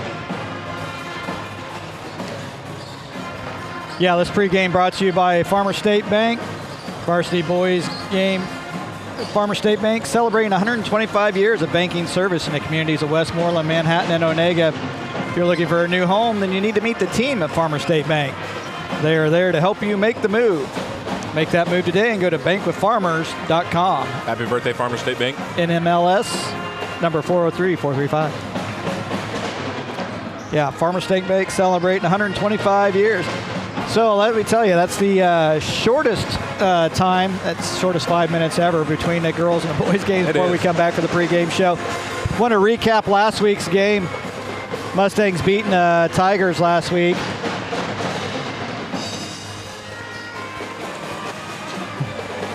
Final score of that was 65-49. Leading scorers for the Mustangs. Number 13, Dagan Vendeska with 18 points. Number 3, Coley Burgess with 15 points.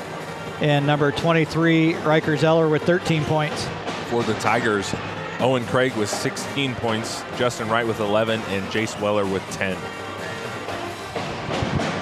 Yeah, Mustangs were 23 for 53 from the field for 43%, but they were just 4 for 21 from behind the arc at 19%. Vendeska actually went for a double-double. He had 12 rebounds to go with his 18 points, so good output there by number 13, the senior Dagan Vendeska. So some other scores from around the area in the 4A East. Again, the Rock Creek Mustangs will be playing in the East this year in 4A. Atchison with a win over Rossville, 73-53. Baldwin with a win over Paola, 62-41. Field Kindly with a win over Caney Valley, 60-26. Independence with a win over Eureka, 67-18. Lewisburg beating Tonganoxie, 53-51. And some of the others as Parsons lost to Girard, 56-65. Bishop Miege actually lost, but they lost to Kip Legacy Charter School out of the Kansas City Independence there, 51-64. Labette County, who's actually got probably one of the top 15 players to watch this year, lost to Bonner Springs, 38-56. And Wamego lost to Topeka High, 38-58. Some of the other scores around the Mid-East League, Riley County beat Valley Heights, 59-44. Silver Lake beat Jeff West, 68-57. And St. Mary's beat Olpe, 61-51. And, of course, last week, this Abilene boys team beat Smoky Valley 79-42. Concordia lost to Beloit 53-82. Marysville beat Hiawatha on Thursday night 54-39. Turned around and played another game on Friday against Sabetha. Won that game 47-45. That's a tough night, back-to-back nights. It is. I had the privilege to do that in college, and let me tell you, it doesn't seem like a bad idea on the schedule, but man, the next day after, playing 35, 40 minutes and then coming back the next day doing the same thing. Yeah. A little rough. I think my senior year I had the pleasure of doing that 4 times. We had a preseason tournament where I think we played back-to-back Friday, Saturday nights, and then we always had a league tournament. Back in my day, we still played league. Instead of like a mid-season tournament, we did a league tournament. Always did like a Wednesday night and a back-to-back Friday, Saturday night if you happen to win to go on. And then, of course, we had regionals and sub-states where we had back-to-back as well. But, yeah, it's tough to do. It is. And, with tournaments and obviously state tournament, it's, no breaks really. I mean, it's Thursday, Friday, Saturday, boom, boom, boom. So back-to-back. Yeah, some other action that's been going on. The boys wrestling team competed in Wamego tournament last Saturday in the 106-pound weight class. Anthony Krubel finished third. The 144-pound weight class, Isaiah Wenzel finished fourth. 190-pound Wade Rottinghouse finished third. 215-pound weight class, Danny Parker finished third. 285-pound Isaiah Casey finished third. They will be dueling again at Riley County Thursday night, as well as going up to Onega on Saturday. So there's a little bit of wrestling action that's happening here out of Rock Creek. Let's talk a little bit about tonight's game. Last matchup, again, like with Clay Center, last non-conference matchup. Again, next year, Mustangs joining in North Central Kansas League. this will turn into a home and home series, and I think it's a good one between Abilene and the Mustangs. It definitely will be. I know I think we were talking before the broadcast, Abilene leads 13-3 or 4, you said? 12-5 is the all-time record. And hats off to the assistant coach. I believe it was Tyler Bryson or Kyle Taylor, one of the coaches for Abilene. Wealth of knowledge over there. They got all of the boys' records for the NCKL league, and they're going to share that with. So next year when we join that league, we'll know who dominated that league. Everybody. That's good to know.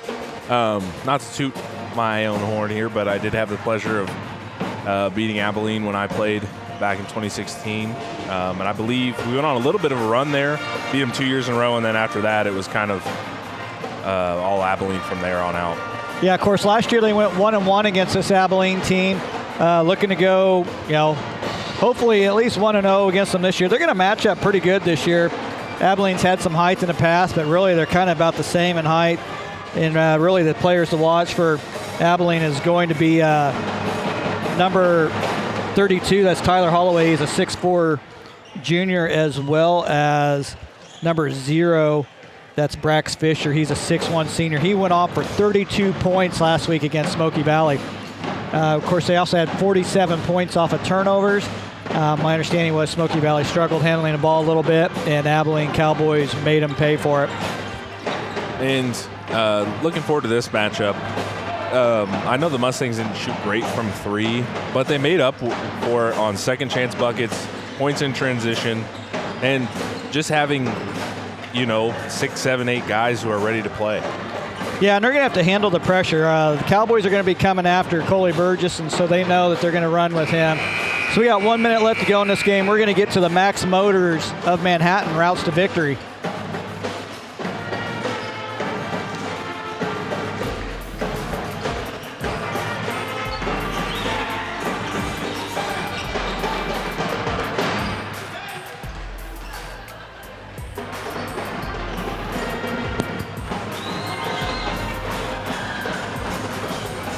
So for the Mustangs, push the ball. We saw them get many points in transition, stay in control, don't get complacent. So those will be the keys tonight for the Mustangs.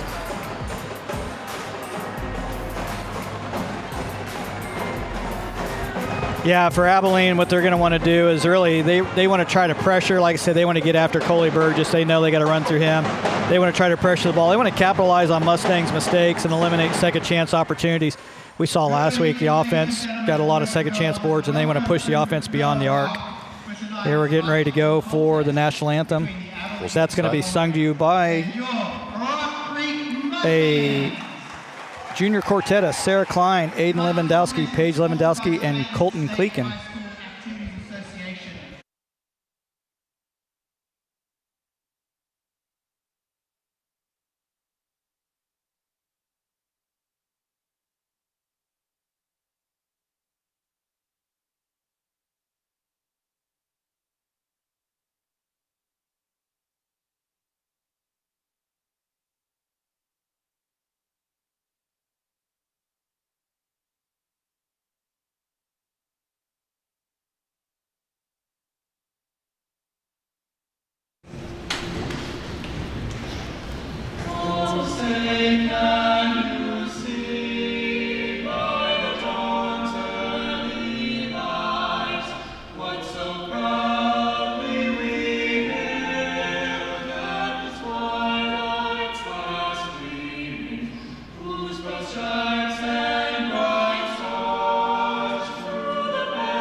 Another incredible rendition of the Star Spangled Banner here at the Rock. Agreed. Usually here are some homes of the Chiefs, but due to their recent loss to the Packers, I'm not surprised. We wouldn't disrespect the national anthem here by saying an incorrect word at the end. That's fair enough. That is fair enough there, Jed. For the Mustangs, number 3, Coley Burgess. For the Cowboys, the 5'11" senior, number 2, Zach Miller. For the Mustangs, the 6'3" Cowboys, number 0, Brax Fisher. For the Mustangs, number 4, Gavin Rosa. The 6'2" senior, number 3, Stockton Kimbrough. For the Cowboys, number 2, Zach Miller. For the Mustangs, number 13, Dagan Venduska. Number 4, Keaton Hargrave. For the Mustangs, a 6'1" junior, number 23. Number 4 for the Cowboys, Keaton Hargrave. For the Mustangs, number 23, Riker Zeller. For the Cowboys, number 32, Tyler Holloway. Yeah, also starting for the Cowboys is going to be number 3, Stockton Timbrook. Kind of got lost in the mix there. I did. All the boys are doing 800 high fives. It's hard to see them all when they're coming in and going out. So yeah, number 0, number 2, number 3, number 4, number 32 for the Cowboys. Brax Fisher, Zach Miller, Stockton Timbrook, Keaton Hargrave, and Tyler Holloway. For the Mustangs is going to be number 3, number 4, number 13, number 23, number 24. That's going to be Coley Burgess, Gavin Rosa, Dagan Venduska, Riker Zeller, and Brady Schneider. So I expect to see a lot of fast-paced action tonight. We kind of saw it to start with last week. I actually think Abilene Cowboys is going to be able to match the athleticism of the Mustangs. They were actually ranked in the Acacia preseason ranking. However, in today's rankings that just came out, Rock Creek got themselves ranked in the Kansas Association of Basketball Coaches. They come into the rankings at number 8. So, and again, another stacked ranking off of the 4A East. We can get into some of those numbers a little bit later. But Abilene ranked 7th in the preseason ranking. Actually, they're ranked 4th in Acacia preseason rankings, not currently ranked in the Coaches Association ranking. So tip-off between Tyler Holloway and Brady Schneider. Get things underway here. Fresh 8 on the clock, and the Mustangs control the tip.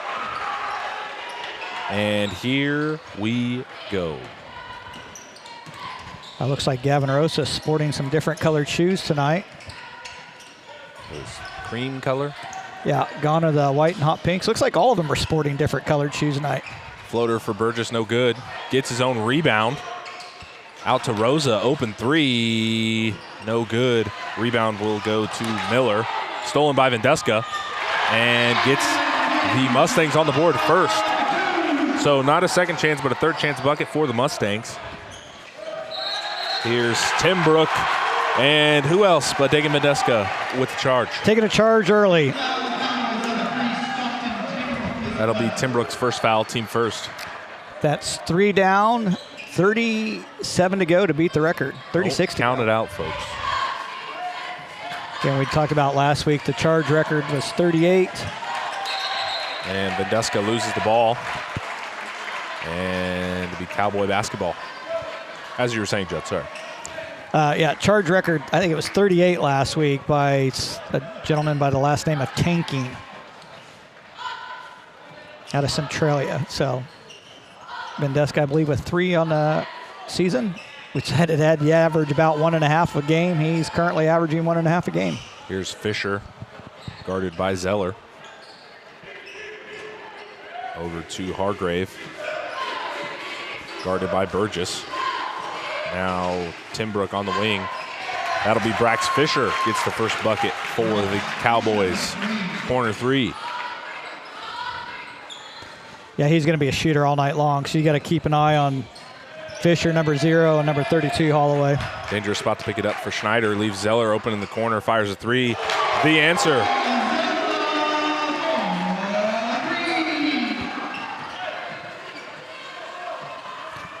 I expect the whole night to kind of go back and forth like this. I could see it. 5-3 here, 6 minutes remaining, first quarter. Mustangs in their home white, Abilene Cowboys in their road oranges. Here's Timbrook over to Fisher. Fisher gets things set up for the Cowboys. Now over to Miller off the screen from Timbrook. And I believe they're going to give Vendeska with the foul there. Not going to lie, I kind of like the orange. It's clean. Abilene traditionally an orange and brown colored school. But most of the uniforms that I've seen lately on their athletic teams have been a charcoal gray and orange, very sharp. I like it. Here's Fisher over to Hargrave. Now Miller up top. Apparently he'll take a look from 25 foot. Yeah. Over to Hargrave, now Holloway in the corner. Good spacing here from the Cowboys offense. Yeah, not only is Holloway pretty tall at 6'4", but he's got some meat on his bone as well, so he's a strong presence there in the paint. Here's Hargrave, Holloway to Fisher, guarded by Zeller. Fisher on the crossover, has it tipped, stolen, tipped out to Schneider. Schneider drives in. Ooh, hard fall there from Schneider. He'll be fouled, head to the line for 2.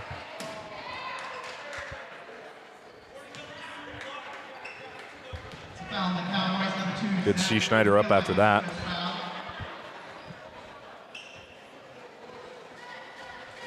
Good defense by Zeller to come away with the steal.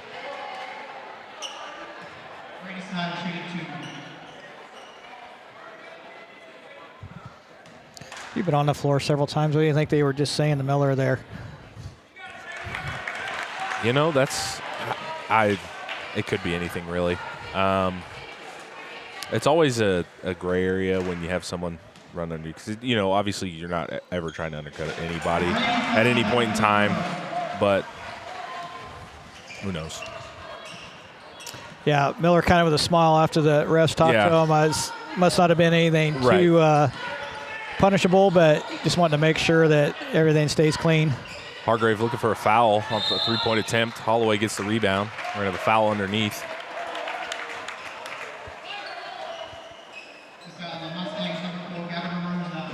That'll go on Rosa, his first. Team second. You know, it was a problem last week for the Mustangs last Thursday night. Got into foul trouble early. They're trying to avoid that right now. Pass to no one, stolen by Vendeska. Nice pass inside to Schneider. He'll be fouled again. Ahead to the line for a second trip this evening. Schneider a little fired up after missing the layup there. 6-3 your score with 4:38 remaining here first quarter. Yeah, I think he'll tell you even if he got fouled, he probably should have made that one. First free throw for Schneider is good. Dan Christensen just joined the game. Dan Christensen from Casey, Wyoming. Good evening. Thanks for joining us again. I know you joined us on Thursday night. Welcome back to Backroads Broadcast. Back-to-back free throws good for Brady Schneider. Here's Fisher on the drive. Kicks it out to Miller. Miller's three-pointer no good. Rebound Coley Burgess. Mustangs off to the races. Had about a 3-on-2 break there. Oh, off the face of Vendeska. And that possession error will go to the Cowboys. Yeah, tough turnover. I didn't really see what happened there. I didn't know. I think he was looking to, once he got it, looking to go for the drive, but his feet left without the ball, and hence the turnover there by the Mustangs. 4:17 remaining here. First quarter, 8-3 your score. Here's Fisher. It's a new face in for the Cowboys. That's Tegan Funston. And number 1, Weston Rock on the drive, no good. Second chance bucket will be good for Holloway. Stolen by the Cowboys. Fisher on the floater, got it. Back-to-back quick buckets for the Cowboys. 1-point lead now for the Mustangs. Zeller has it tipped away to Schneider. Schneider goes up with it. And they're going to get Holloway with the block. I think the Cowboys might have done a little film watching on the Mustangs here. Think can get them running and force some turnovers.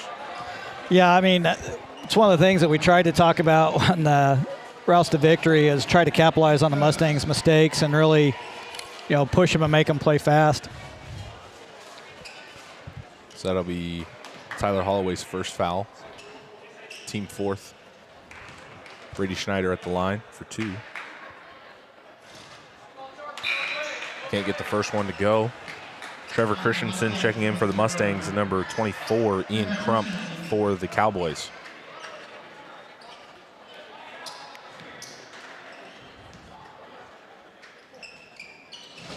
Second free throw is good for Brady Schneider. Here's Rock ahead to Fisher. Back to Rock. Fisher's going to fire a deep 3 just off the hands of Schneider. And Crump fires a 3, no good. And we're going to have a foul underneath. Mustangs got to expect the age-old rule, long shots, long boards here. Cowboys controlling the offensive rebound here early. Quick ball movement, gets it back to Crump for the 3, no good. Another offensive rebound. That's taken in by Rock. And we're going to have a charge on the play. And fans obviously not too happy with that call, but I believe it's the right call to make. I believe it's the right call as well. I mean, they don't have any kind of a charging line in the paint, so he left his feet. Mustang player was there underneath. So Mustangs still up by 2. We're going to have a bench warning on the Cowboys bench right here. So first warning on the Cowboys bench.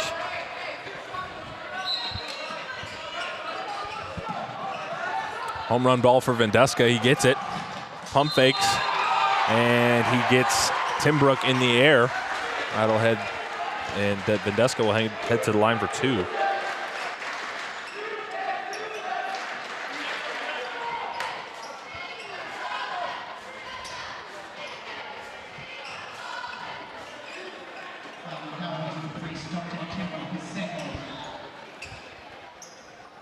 Yeah, so it looks like these two teams are going to be ready to start playing each other in league twice a year. Right? Yeah, yeah.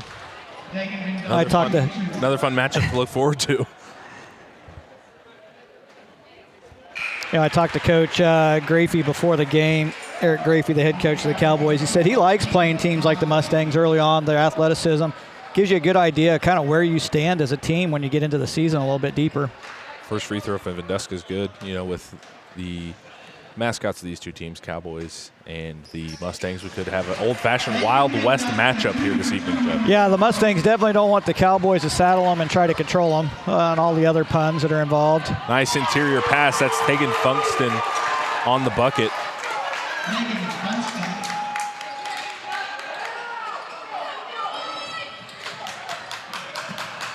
And early pressure on from the Cowboys. Here's Christensen. Might have gotten away with the travel there.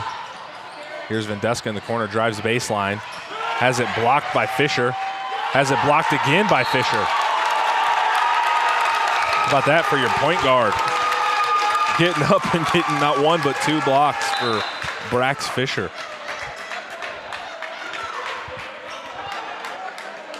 I'm pretty sure if you're Brax Fisher there, you're making sure those 2 blocks are in the stat sheet. Yeah, number 0, Brax Fisher, is extremely good athlete. Like I said, led the week game all scorers last week with 32. Got up twice for 2 big blocks. Checking in the game for the Mustangs going to be 12, McCarn. Nice take there by number 24. That's Crump. We're all knotted up at 11. You'd think after these last 2 minutes with the pace that the Cowboys have had, they'd be up at least 5 or 6 here. Christensen picks it up in a dangerous spot, loses it. And Coach Justin Smith wants a timeout. For the press break for the Mustangs, just need to get into a rhythm here. Mustangs getting sped up and causing turnovers here. Breaking the action is brought to you by Shortstop, offering the convenience that you need and the service you deserve. You'll find a friendly employee ready to serve you every time you walk through the door. Shortstop always has food and daily drink specials with the highest quality fuel at each of their 17 locations throughout Kansas, including Clay Center, Wamego, Manhattan, and Westmoreland. No matter where you're going or how long it takes to get there, you'll always have time for a short stop and a 30-second timeout if your team has turned the ball over there, Jed, as well. Yeah, 30-second timeout in the first quarter. 2 minutes, 10 seconds left to go in the first, all tied up at 11. Looks like David Wilkerson checked in for the Mustangs during that timeout, as did Gavin Rosa. Schneider and Mendeska out of the game. Mustangs struggling a little bit right now, handling the pressure by the Cowboys. I think they just need to take some time. You have 10 whole seconds to get it up into the court and get set up in your offense. But at this point, that's the point of a press. They want to design it for you to speed up and force turnovers, and Cowboys are doing it well. Yeah, and right now the Cowboys are just out hustling the Mustangs. Has some fouls kind of going, the Mustang way, but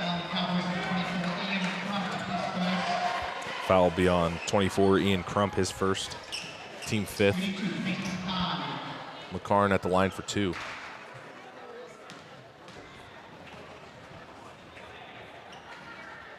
McCarn's first free throw is good. Checking back in for the Mustangs, number 24, Brady Schneider.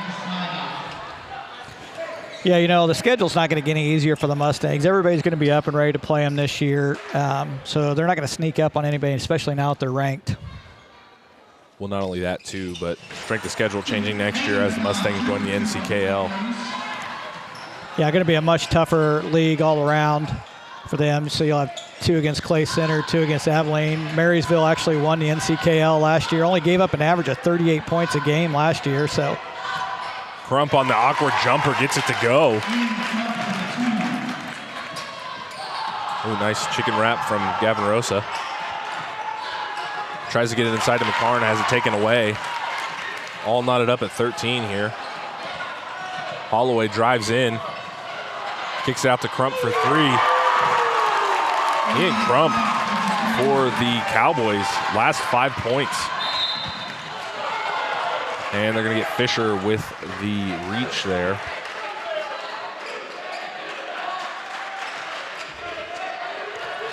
Yeah, what's interesting is when I talked to the coaches for the game, Crump wasn't even a name that I was given to kind of watch who might be playing in the game. When he's come in the game and made his presence known. Yeah. Oh, yeah. Yeah, 7 points for Crump. Riker Zeller checking back in for the Mustangs. First free throw for Burgess, good. Second free throw underway, got it. 1 point game here late in the first quarter. Here's Fisher, gets things set up for the Cowboys offense. That's over to Funston on the wing. Crump kicks it back out to Rock. Rock fires a 3 long. Rebound for Schneider, double teamed. He's got his dribble, there he goes. Up to McCarn. McCarn drives middle, back out to Rosa. Tries to skip pass for Zeller. And that's the textbook way to break the press right there.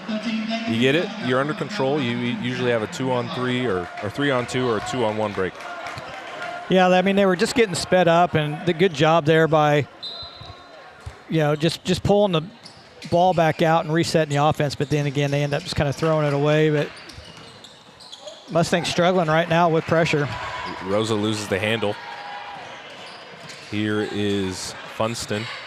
Here's Rock on the drive. Strong take, layup won't go. Rebound to Funston, and we're going to have a foul underneath.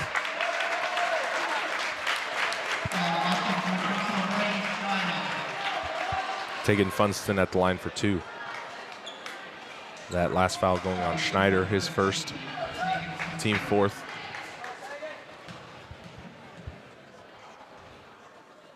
First free throw for Funston, no good. Coley Burgess checking back in for the Mustangs. Yeah, I feel like the referees maybe kind of need to get a hold of this game a little bit. It's been very physical. Yeah. Well, not only that, it's been physical, but a lot of the players aren't agreeing with the calls. You cannot like the call, but still got to respect the official's call at the end of the day. And if there's one thing I've learned throughout my many years of basketball, complaining about a call does not change the call. Quick pass ahead to McCarn. Bounce pass inside to Venduska. Venduska's layup got it. All knotted up at 17 here with 20 seconds remaining. Here's Hargrave. Drives to his right. Kicks it out to Miller. Miller's three no good. Rebound Funston. Crump controls it. 10 seconds remaining. Now to Rock. And Cowboys holding out for the last shot. Rock drives in. Kicks it out to Crump. Who else? Floater. Got it. What a half for the Cowboys. They hold on to a 2-point lead and a big half for Ian Crump off the bench. I believe that's 9 points, 9 first quarter points for Ian Crump.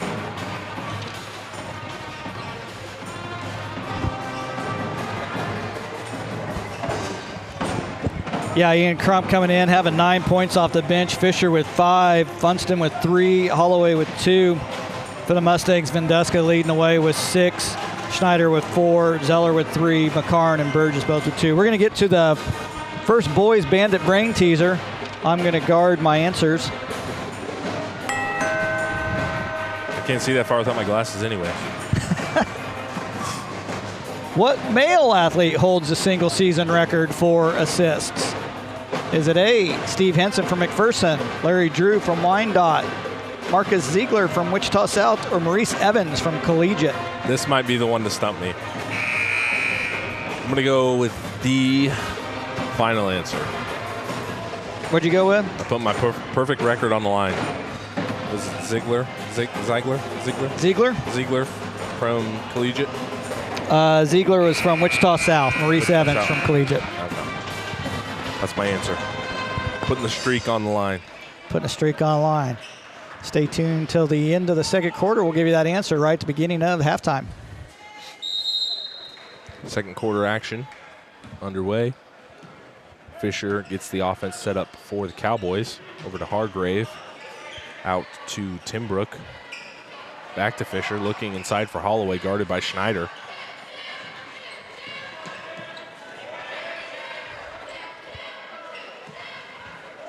The tale of two offenses here too, Judd. Mustangs looking for that quick strike and fast-paced offense. Cowboys drawing it out and looking to get their bucket as number 4, Keaton Hargrave, gets the three-point bomb to go.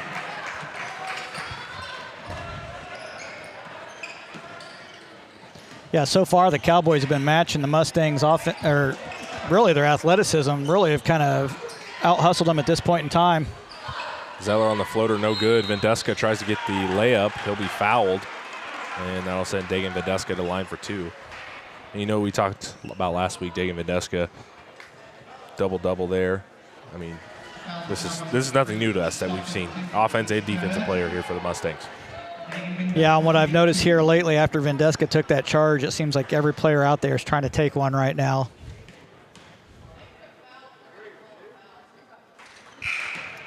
First free throw for Venduska, no good.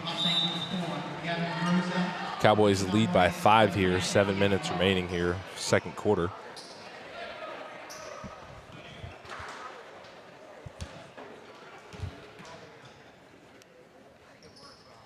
Second free throw for Venduska, no good.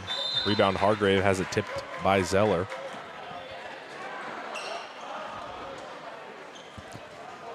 Cowboys looking to extend their lead right now, up by 5 here early on in the second period. 7 minutes left to go in the second. Mustangs kind of struggling to find their groove and handle the ball under the pressure. Here's Miller on the wing, guarded by Rosa. Has it stolen. Venduska, one man to beat all the way. Layup off the glass is good. Nice high arcing layup there by Venduska to keep it out of the reaches of Hargrave.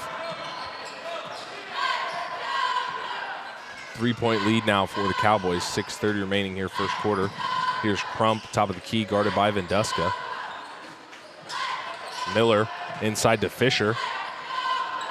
Draws a double team, layup no good. And now here come the Mustangs. Here's Burgess, pull up three-pointer, no good. Rebounds tipped, controlled by the Mustangs. Zeller, pump fakes, layup's good. 1-point lead now for the Cowboys, and a little run here for the Mustangs as head coach for the Cowboys, Eric Graff, wants to talk things over.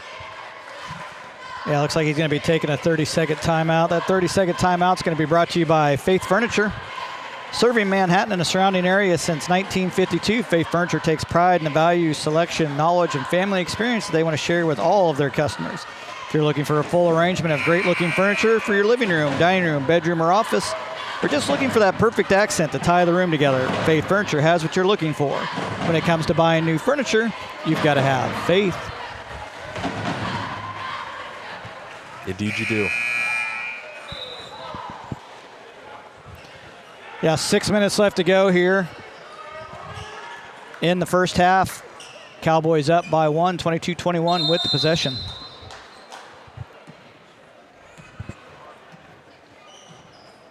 Fisher gets the offense set up for the Cowboys. Over to Crump. Fires a long three. That's 12 points now for Ian Crump. 9 in the first quarter, hasn't looked back. Here's Rosa over to Schneider, to Zeller, guarded by Crump. Zeller tries to get it over to Rosa, has it stolen. Here comes Hargrave. Back to Miller. Back to Crump. Hargrave drives baseline. Looking for Holloway, skip pass to Fisher. He'll fire a corner three.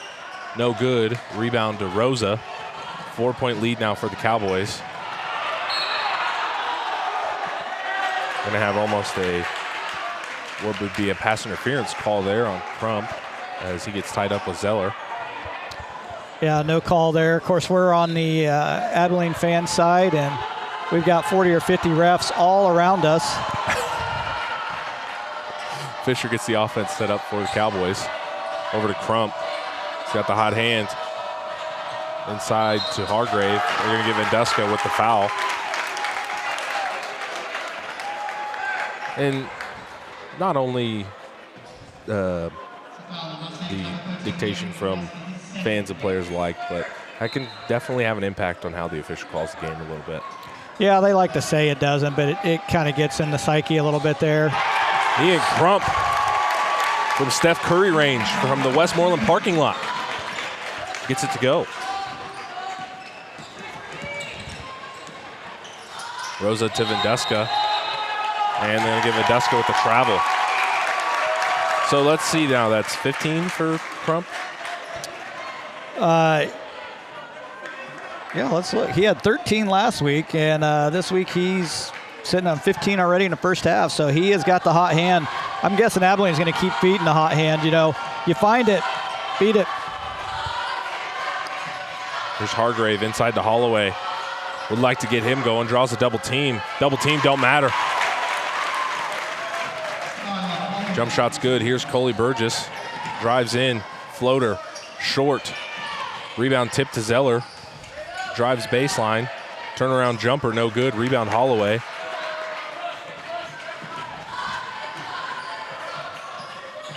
Here's Fisher. Crosses to his left, goes up, layup, good. But we're going to have a charge. That time taken by Trevor Christensen. Nice take by Brax Fisher.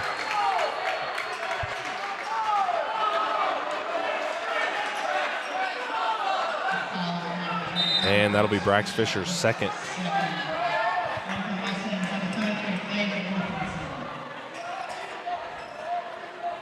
Would like to have the instant replay up and running, just rewind those back, see what they're seeing. But like I said, it's one of those calls in basketball where it can go either way. Here's Burgess, crossover to Brady Schneider. He's going to fire a three. And we're going to have a foul as the shot went up.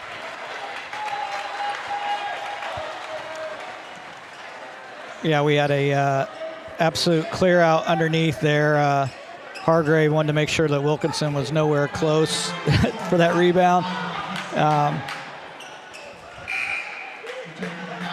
But yeah, fans are animated. I actually thought, I was staring right at that. I thought it was a charge as well. They're kind of just sitting underneath. But again, I think the high school basketball needs to eventually look at a charge line. Several of those, they've been right underneath the basket. And so I do like that idea in college and pros where they had the charge line where you had to be out in front of it so you're not dropping underneath the player that's coming down. Chloe Burgess has it stolen. That's a wide open take for Weston Rock. And biggest lead now of the game for the Cowboys at 11. And not that the Mustangs don't need to be aggressive and try to get inside, but I think when they draw a double team like that and everything, I think they're trying to do a little too much with the ball handling and dribble drive action. They're trying to get one guy isolated and trying to take it all the way. As we're going to have a foul on the floor here. That'll go on Weston Rock, his second, team fourth. Checking in for the Mustangs, number 1, Peter Martini. Shouts out to Jelena. It's K-State update. Beats Villanova 72-71 in overtime. Wait, say that again? KSU beats Villanova 72-71 in overtime. Nice. There we go. A win is a win is a win, Judd. So, again, fans on this side of the court unhappy with the call, knocking down the point guard and then posterizing over him after he's down on the ground. Officials going to try to do what they can to keep control of this game, not let it get chippy, not let it get dangerous. Here's Zeller on the drive. Chloe Burgess, pull-up jumper. Gets the roll from the top of the goal, but that'll be ruled out of bounds. You got to get, I mean, I know it's the right call to make, but, man, got to give him the shooter's roll on that one. Holloway checking back in for the Cowboys. 11-point lead, 3:13 remaining here in the second quarter. A fast-paced action here in Flush, America. Yeah, just what we expected. 3 minutes, 10 seconds left to go in the first half. Cowboys leading 32-21. Pressure getting to the Mustangs on a lot of occasions. And they just have to respond well. They just got to go back to basics. You know, they got easy buckets in transition. They beat the press. They had a 3-on-2, 2-on-1 break. And honestly, the Mustangs have fouls to give. They could play a little more aggressive defensively and try to shake up this Abilene offense. Yeah, tough matchup there for David Wilkinson underneath trying to guard Holloway, giving up probably at least 1 inch, and I'm guessing at least 40 or 50 pounds. Holloway had him sealed off pretty good, just could not get around him to try to knock that ball away. Ends up picking up the foul. That'll leave Crump to inbound for the Cowboys. Looking for Holloway. Gets it out to Miller. Miller is going to fire a 3. Short rebound will go to Coley Burgess. Here's Venduska. Crosses back over to his right. Kicks it over to Zeller in the corner. Zeller drives in. Draws the double team. Kicks it to Coley Burgess. Not a lot of room to work with. Nice pass inside to Venduska. Layup's good. And right there, that's a good offensive possession there for the Mustangs. Yeah, and the better part was that they weren't running into, a potential charge. They kept pulling the ball back out, working the offensive passing. Ian Krupp, that time with the left hand. Another 2-point bucket for Ian Krupp. Yeah, we talked about it a lot last year, and we saw it a little bit last week too. Sometimes just looks like the Mustangs don't actually run a set offense. It's like they're playing a pickup game sometimes at the gym. Nice pass to Peter Martini. Gets the layup to go. 9-point lead now for the Cowboys. Here's Crump. Drives to his right. Kicks it back out to Rock. Rock guarded by Zeller. Has it taken away. Nice defense by Riker Zeller. Even 3-on-3 break for the Mustangs. Zeller going to take it all the way. Floater and one, but they're going to get him with a charge. And that is the one charge call I don't agree with. Yeah, the crowd will be happy with the one charge that got a charge call out of it. And here's the reason I don't agree with that one. You had Holloway sliding with Zeller all the way on the even 3-on-3 break. He jumped straight up, and then so I just don't agree with the call. But like I said, I'm up here doing play-by-play and not obviously wearing a official's uniform. So. Yeah, I think that's been a little bit dictated by previous calls and previous reactions. A lot of people have been trying to draw that charge all night. I think he actually drew the call without drawing the charge. Here's Christensen, has it stolen away by Miller. Miller guarded by Martini. They're going to get Zeller with the block there. And I think at that point he was just trying to get it back. Got the charge call on him down at the other end. Yeah, and I think what you're going to see right here, and it's going to start making a lot of people a little bit upset, is you're going to see those elbows getting higher and higher now after that particular play. So what started out as waist-level elbows is going to end up with shoulder or chin-level elbows, and I wouldn't be shocked if we don't see somebody kicked out of this game with basically an elbow shot to a head. Venduska, nice crossover, kicks it over to Martini. Back to Christensen. Pull-up jumper for Christensen is good. Mustangs facing a little adversity here. Here's Hargrave, full head of steam, loses it. And hands it to Zeller. Zeller, layup good. 4-0 run now for the Mustangs. Trims the lead down to 5. Mustangs have responded well to adversity here. They're going to get Zeller with the costly foul. That'll be his 3rd.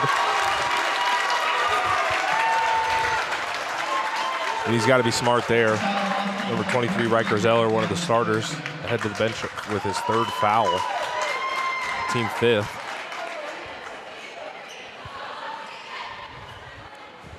You might see him again late 3rd quarter.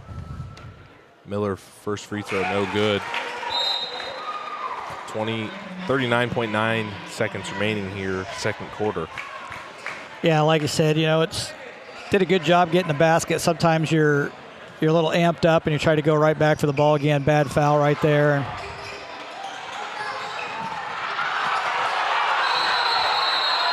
We're going to have a timeout for the Mustangs. I think it's safe to say they could get a little bit chippy out there. Yeah, it could get dangerous. But we have break in the action. This break in the action is brought to you by Liming Productions. Based out of St. George, Kansas, Liming Productions is your source for 5-star wedding videography, event videography, corporate events, and small business commercials. Let Liming Productions capture all of your special moments and compile the story you'll want to watch over and over. Liming Productions, capturing stories for life. See their services and highlights at facebook.com/Liming Productions. Shout out to Cody Liming, producer, camera operator for Backroads Broadcasting.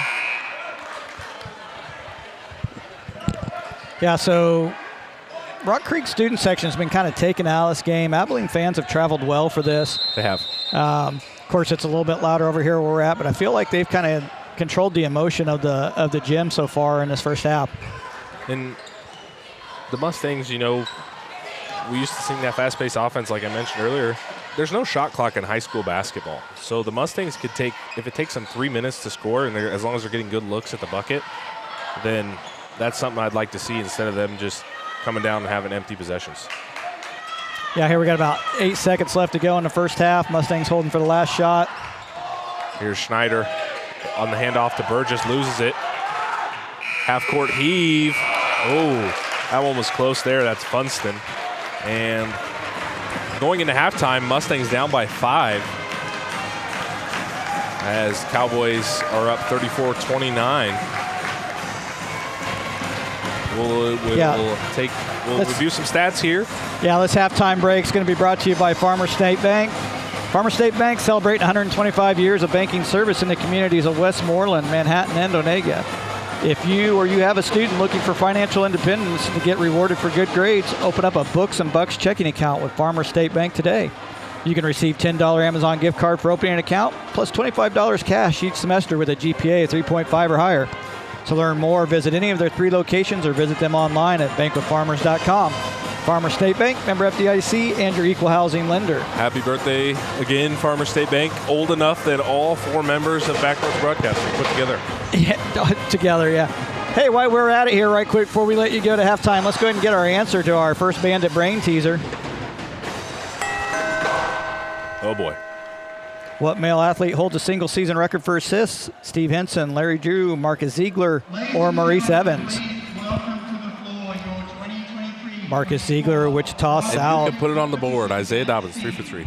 310 assists in 1987 for the Wichita South Titans. Played a few years at K-State under the Dana Altman years as a role player. His son was a standout at Wichita Heights. Is currently at Cali College. So stay tuned, folks. We'll be back here in about 4 minutes with some updates of the first half before we get started with second half action.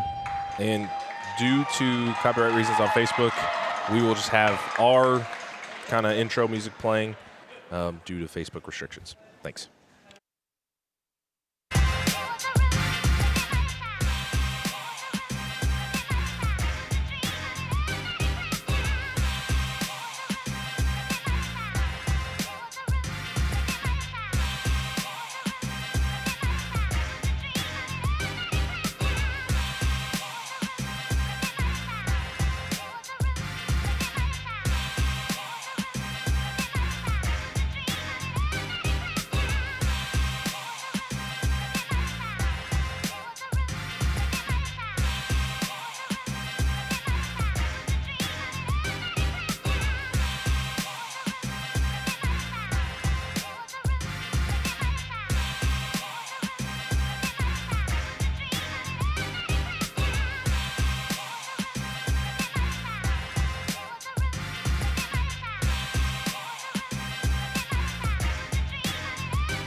Alrighty, ladies and gentlemen, welcome back to Backroad Broadcasting's presentation of high school basketball. Isaiah Dobbins, Judd McCormick in a action-packed first half as the Cowboys hold on to a 5-point lead. Yeah, very physical first half. Very back and forth action. We kind of expected that. We knew there'd be a lot of pressure defense. I don't know if we got a chance to talk about it with Abilene's win last week. They had 47 points off of turnovers last week. Granted, Smoky Valley's not a great team. They struggled a little bit in the guard position, but Abilene Cowboys know how to pressure a team. They know how to get the ball. They know how to transition. They know how to get down. Right now in that first half, Ian Crump was 17 points in the first half. Half of the Cowboys' total points. Again, I talked to coaches for the game and asked about some of the players who are going to be playing. Number 24 was not on the list. I had to add him into my stat tracker as we were going. I wish we could do like a little highlight replay, because Ian Crump's just finding buckets on all ends. I've seen him get a few steals in transition, and he's not afraid to take a contested shot either. I mean, he's had 3 3-pointers, 2 really tough buckets inside. Yeah, I think the scouting report is you got to go after number 0, Fisher, and you got to basically shut down number 32, Holloway, but apparently they forgot about Crump out there. So 17 points for Crump. Fisher has 5. Holloway's got 4. Hargraves and Funston both have 3. And Rock with 2. The Cowboys had 13 turnovers in that first half, but the Mustangs really couldn't do much with it. Mustangs had about 11 turnovers themselves. And of their 29 points, Venduska's got 10 of them. He's leading the way again. Riker Zeller with 7. Brady Schneider with 4. And then Christensen, Martini, Burgess, McCarn, all with 2. Mustangs shooting the ball much better. Unfortunately, they're just not getting all the shots they want to get. The pressure has gotten to them regardless of what you want to say. It really has. If you want to summarize that first half, it's almost like we're watching a heavyweight boxing fight. And the Mustangs started off good. They were jabbing, ducking, dipping, diving, dodging, but then they got hit with one haymaker and they just really haven't recovered. Yeah, when I talked to Coach Smith before the game for the Mustangs, he says one of the things they really got to do is they got to eliminate the transition and really the points off of the turnover. Well, I think the Cowboys have done a better job of basically capitalizing on those turnovers. Like I said, it's been a very physical game, very, very emotional game. You would think that these two are heated rivalries, but yeah, it'll be very interesting once the Mustangs move to the North Central Kansas League next year. Already kind of setting one up with Clay Center, establishing a kind of a rivalry here with the Abilene Cowboys. We already know that Rock Creek and Wamego has no real love for each other, so be real interesting after this year. And we talked about the schedule's not going to get any easier for the Mustangs. It's only going to get harder from here on out and in the years to come as well. Definitely. Shout out to Shannon Schmidt. Shout out to Taylor Prakash, journalism student, and on the dance team, shout out to cheer journalism students, Sagan Sutton and Madison Shadegg, cheering at the game. Shout out to Shannon Schmidt and her awesome group of journalism students that have been helping us throughout football season and continuing the basketball season as well. Yeah, I wish we could have let the music play so you folks at home could have enjoyed the dance team, but unfortunately because of copyright restrictions that we have during our broadcast, we cannot have copyrighted music playing at the risk of actually losing our broadcast, having it taken down. So if anybody ever has a question about that, that is what is going on with that. So we got about a minute here left to go before we start second half action. We're going to go ahead and kick out our second Bandit brain teaser here for the boys game.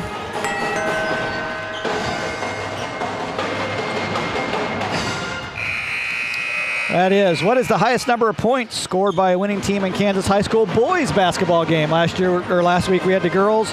Is it A, 119, B, 139, C, 159, or D, 179? I'm going to go with C, 159, Judd. Yeah, I'm trying to remember what it was, 130 something? I think you're right for girls. I should really keep track of these as we go, but I know. And then it ended up being the team that end up losing in the state title? No, they end up winning. Oh, okay. Lenora Wildcats over the Herndon Beavers. I believe it was 128-37 maybe is what that final score was. Correction, the team that they lost to only had one loss in the season. Correct. Okay, there we go. Yeah. All right, Yeah, so we'll have that answer for you here at the end of the third quarter. Again, Mustangs start the second half with possession of the ball. Cowboys leading the game 34-29. Still anybody's ball game. We'll see what kind of adjustments were made by both teams at halftime. It is. We'll see if the Mustangs come out with a set play here. Yeah, I believe both of these teams actually could make a deep run in sub-state, even make it to state this year. Both very talented teams. Definitely. Coley Burgess gets the offense set up for the Mustangs. Looks like the Cowboys are coming out in a 1-2-2 matchup zone. A little flare screen for Burgess. Kicks it out to Rosa. Rosa fires a 3 in and out. Rebound will go to Holloway. Here's Fisher.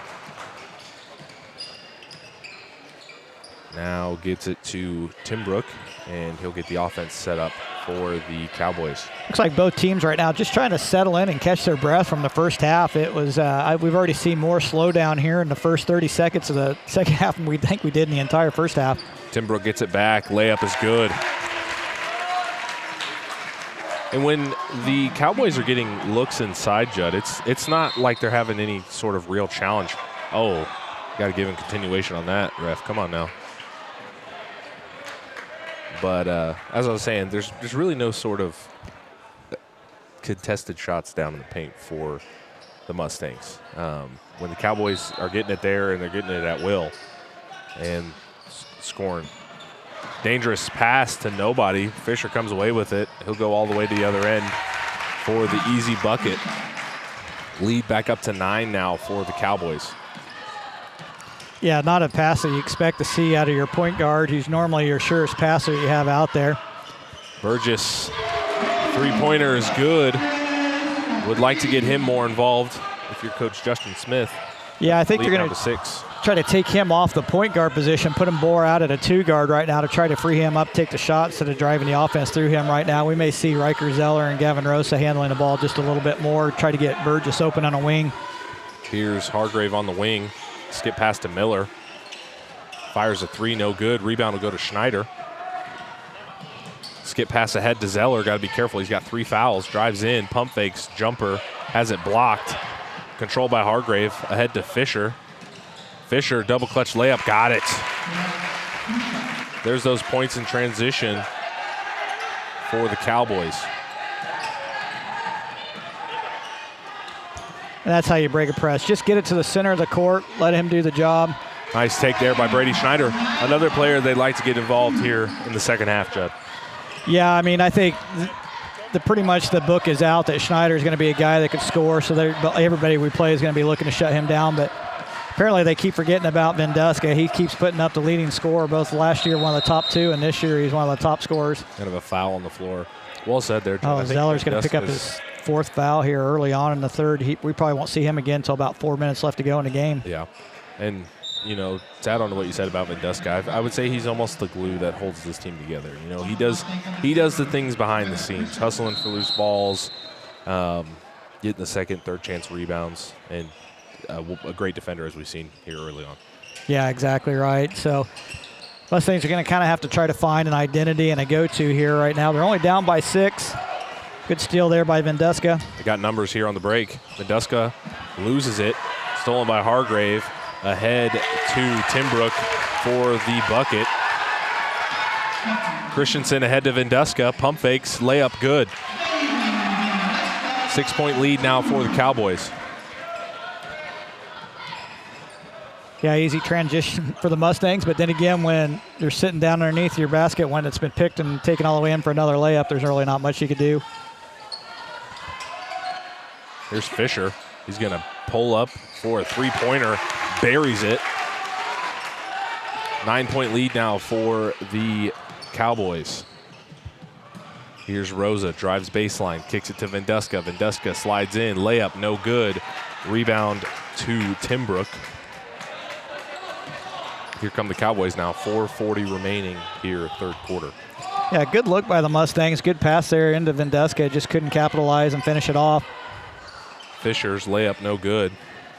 Here's Schneider. And we're going to have a foul on the floor.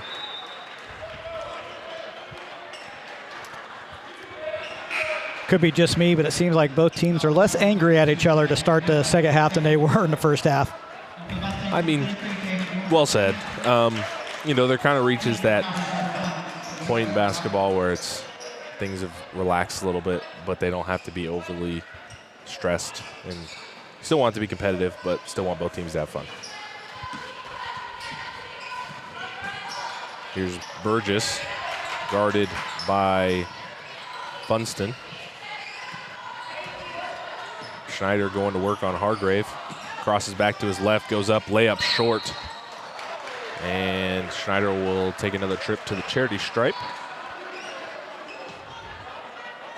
One thing we did see in the girls' game that we haven't saw in the boys' matchup here this evening is the Farmer State Bank shot. Yeah.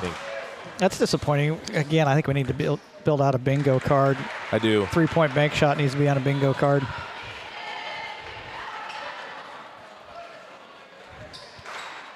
First free throw for Schneider's good. Second one, no good. Toss up on the floor. Vendeska comes away with the rebound. Second chance bucket for the Mustangs. Here's Crump ahead to Fisher. Back to Crump. Pump fakes. Kicks it back to Fisher. Fisher drives to his left. Nice pass into the corner. Good ball movement there by the Cowboys. Can't come away with the bucket. Rebound by Schneider. 5-point lead for the Cowboys. Yeah, 3:40 left to go in the third period. Like you said, that was good ball movement. They got the shot they wanted, I think, just couldn't capitalize. We've seen that a few times on both teams tonight. Taking some risky shots and getting to go down, get the easy shots, and sometimes they're not getting it. Here we go with another charge. Another head scratcher there from me, Judd. I didn't see anything. Nice power dribble to split the double team by Schneider. But like I said. Yeah, generally you see when a charge of players out of control. The last couple of charges we've seen, the players have been in control. Tanking would be happy with the flopping right now.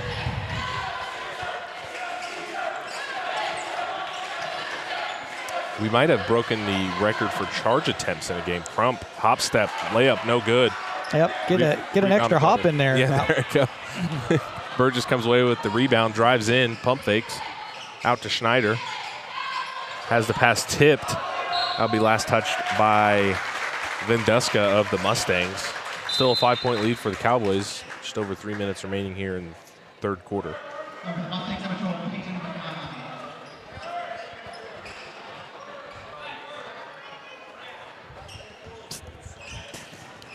Vendeska questioning why he was coming out. Apparently he doesn't realize that it's okay to once in a while just to take a breather in the third period, so you're good to go in the fourth. I mean, say it once, say it again. Dagan Vendeska, he's a gamer, man.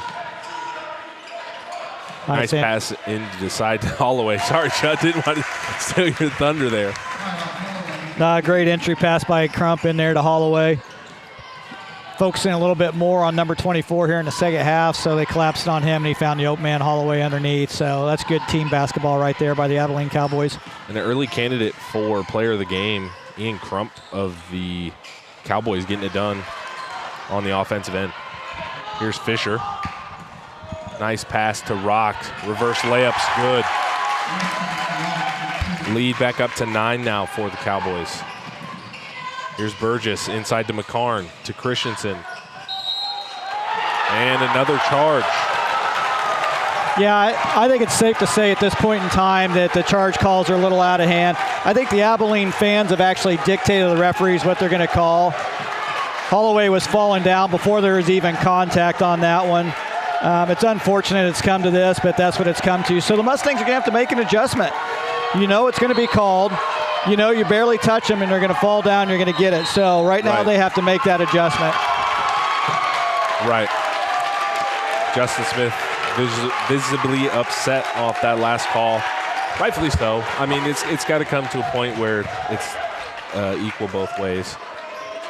But, I mean, Mustangs facing adversity. We'll see how they respond. Cowboys almost up to the biggest lead of the game. 49-40, 2 minutes remaining here. Yeah, and I think there's a question mark going on the bench right now on who that last foul was on. I think they gave it to Burgess, but actually I think it was on, I want to say I thought it was on Trevor Christensen. Regardless, that had been his first foul or his second foul, but Coley Burgess picking up a charge foul not underneath the basket. So I'll stop there with my criticism. We'll move on with the game. Ooh.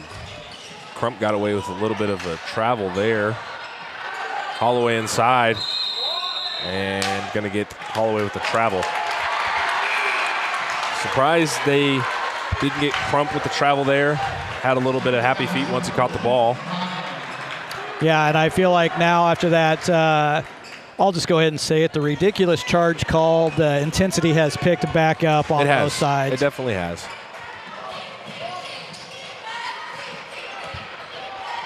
Here's Burgess, top of the key. Guarded by Funston. Entry pass to Venduska. Christensen.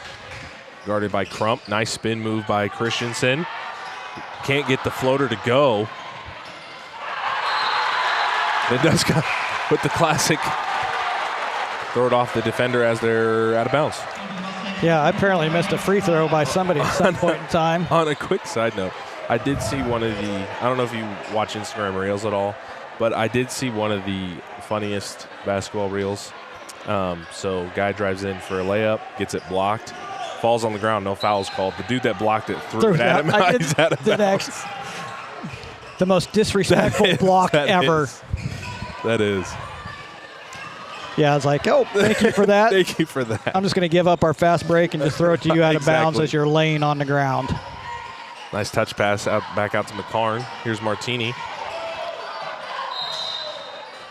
And they're going to get Crump with the foul there. And this may be an unpopular opinion, but I always like playing games that were a little more chippy, and the fans were into it, and the student sections were into it. It just made it that much more, better if you won or hurt more if you lost, Yeah, I mean, it's towards the spirit of the game. It's supposed to be intent. Nobody wants to come to a game and have it be a 40-point blowout. Nobody's really involved or carried in it. I don't think it doesn't matter what level you're at. Games like this is the reason why people watch sports. Nice pass inside to Venduska. Layup's good. Nice find there by Coley Burgess. 7-point lead for the Cowboys. They have a timeout. Cowboys. 7-point lead for the Cowboys. 48.4 left to go. This timeout's going to be brought to you by Shortstop, offering the convenience that you need and the service you deserve. You'll find a friendly employee ready to serve you every time you walk through the door. Shortstop always has daily food and drink specials with the highest quality of fuel at each of their 17 locations throughout Kansas, including Clay Center, Wamego, Manhattan, Westmoreland. No matter where you're going or how long it takes to get there, you'll always have time for a Shortstop.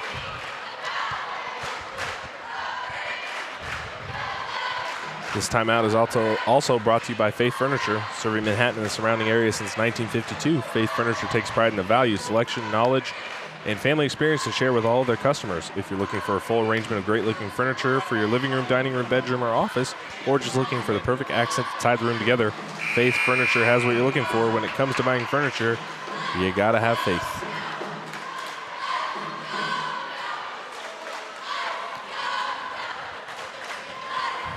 Yeah, recap here. In the third period, both teams are 3 timeouts left. Mustangs with 2 fouls to give. Only 48.4 seconds before the reset. Abilene 1 foul to give before the reset in the fourth quarter. Abilene bringing the ball in. We got a quick foul away from the ball. That'll go on number 13, Tegan Funston. And we are back to the chippiness. I mentioned the elbows were going to get higher and higher. Here we are. We're at a... Got about a 6, mild 5. Yeah. So apparently you don't shoot 2 at 5 fouls if it's an offensive foul? Yeah, I'm going to have to read that rule. That's a silly rule. I missed 1-on-1s already. Here's Rosa guarded by Rock. Gets it to Burgess. Over to Venduska. Nice crossover by Venduska. Inside to Burgess.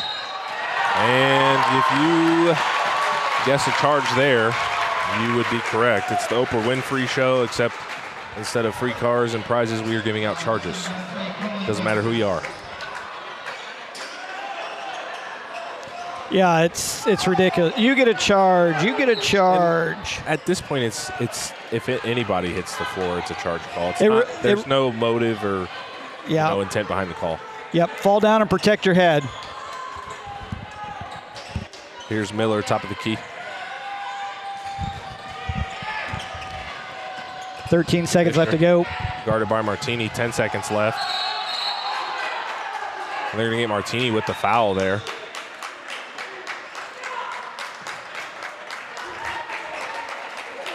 And Agitation coming out on all ends. Players are agitated, fans are agitated. And now I think even the officials are starting to get that way a little bit. Broadcast announcers are a little agitated, to be perfectly honest. I think it's the first time I've been kind of agitated. It's kind of sad to see, actually, but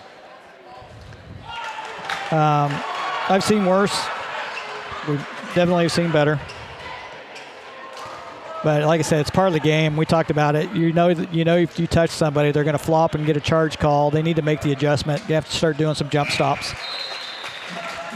We'll see if the Mustangs start flopping as well to try to get a charge call. They've haven't done it so far in the third, but they may start doing it. Thomas Keener checking in for the Cowboys. And with how this game's being called, still a close game for the Mustangs. Brady Schneider and 1-3 before the buzzer. What a big play for the Mustangs.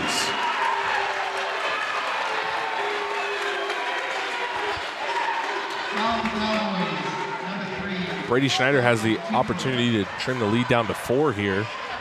Wish we could see that one on replay, Judd. Yeah, I do too. And actually with 0.7 seconds left, I'm not really sure.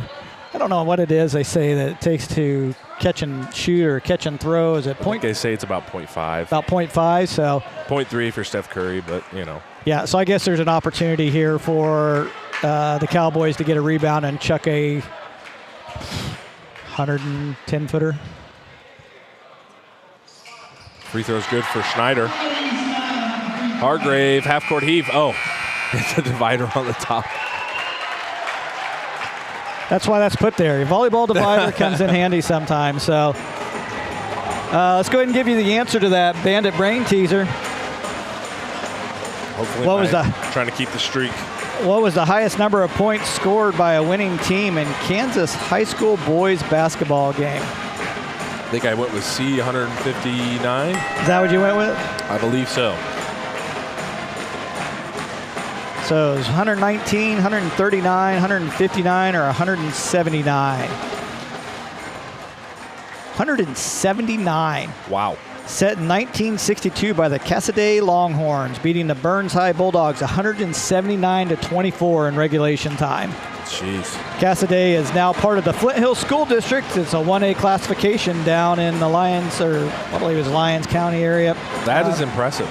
I mean, I don't even think any all-star games, you know, we're talking basketball at the highest level in NBA. I don't think any all-star games have gone to 179 points as well. That is outstanding performance. 179 points. So fourth quarter action coming up here at the Rock. Off a big play from Brady Schneider for the and 1-3 in the 4-point play. 4-point lead for the Cowboys. Mustangs clawing back into this one. Yeah, trying to make it a game. It's got 8 minutes left to decide this 4-point game between these two, what I think are very talented teams. I think a lot of teams are going to struggle mightily against both these teams. So it's good to see this early season non-conference matchup between the Abilene Cowboys and the Rock Creek Mustangs. Fisher gets the offense set up for the Cowboys. Gets it over to Tim Brook, over to Hargrave. Here's Crump. Had the hot hand in that first half. Back out to Fisher.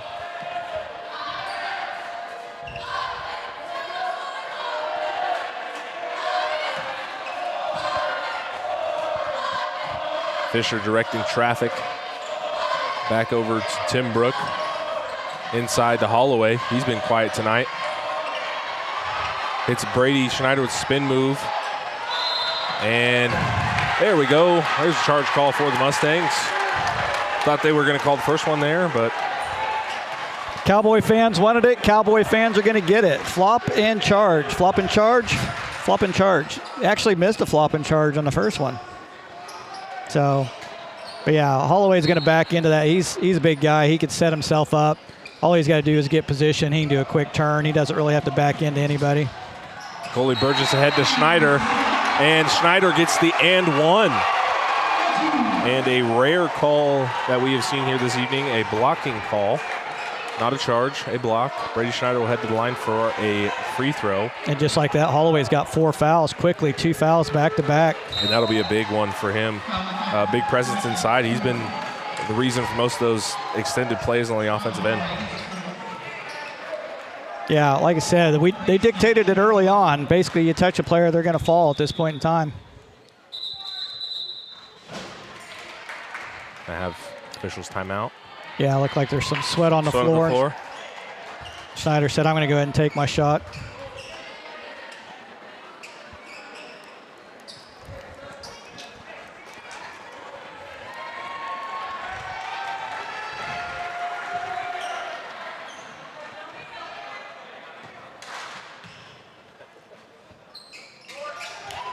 Free throw no good for Schneider. Hargrave tried to throw it off of Zeller, and Timbrook fires a three. Big shot by Stockton Timbrook for the Cowboys. 5-point lead. Here's Rosa, drives in, layup, no good. Rebound will go to Fisher.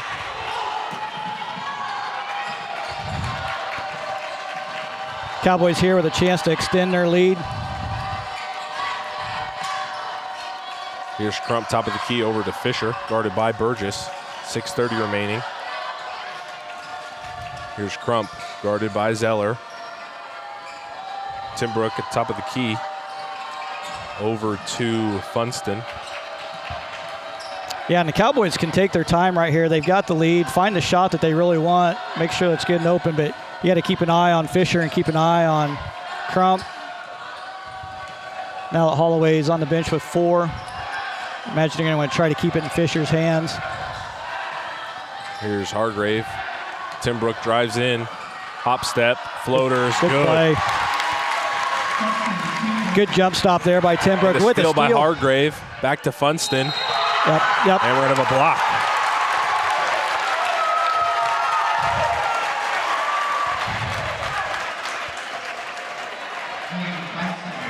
Another rare occurrence call tonight. A block on the other end this time. A correct call, though. Yes, indeed. I think both of those were the correct call.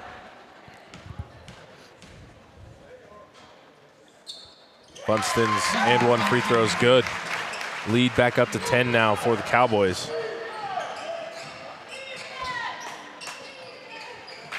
Here's Vendeska. Throws it to Schneider, almost out of bounds. Corralled by Rosa. Here's Burgess, drives in, draws a double team, kicks it to the corner, stolen. Yeah, I mean, that's product earlier in the game. They were calling so many fouls. You knew they were going to try to take everything they get. Half of them had probably been blocking calls or blocking fouls that should have been called. But last 2 definitely were blocks. Officials trying to settle down in here. 5 minutes left. Cowboys with a 10-point lead. We're going to have a hold on the floor. This one will go against the Mustangs. That'll be on number 13, Dagan Vendeska.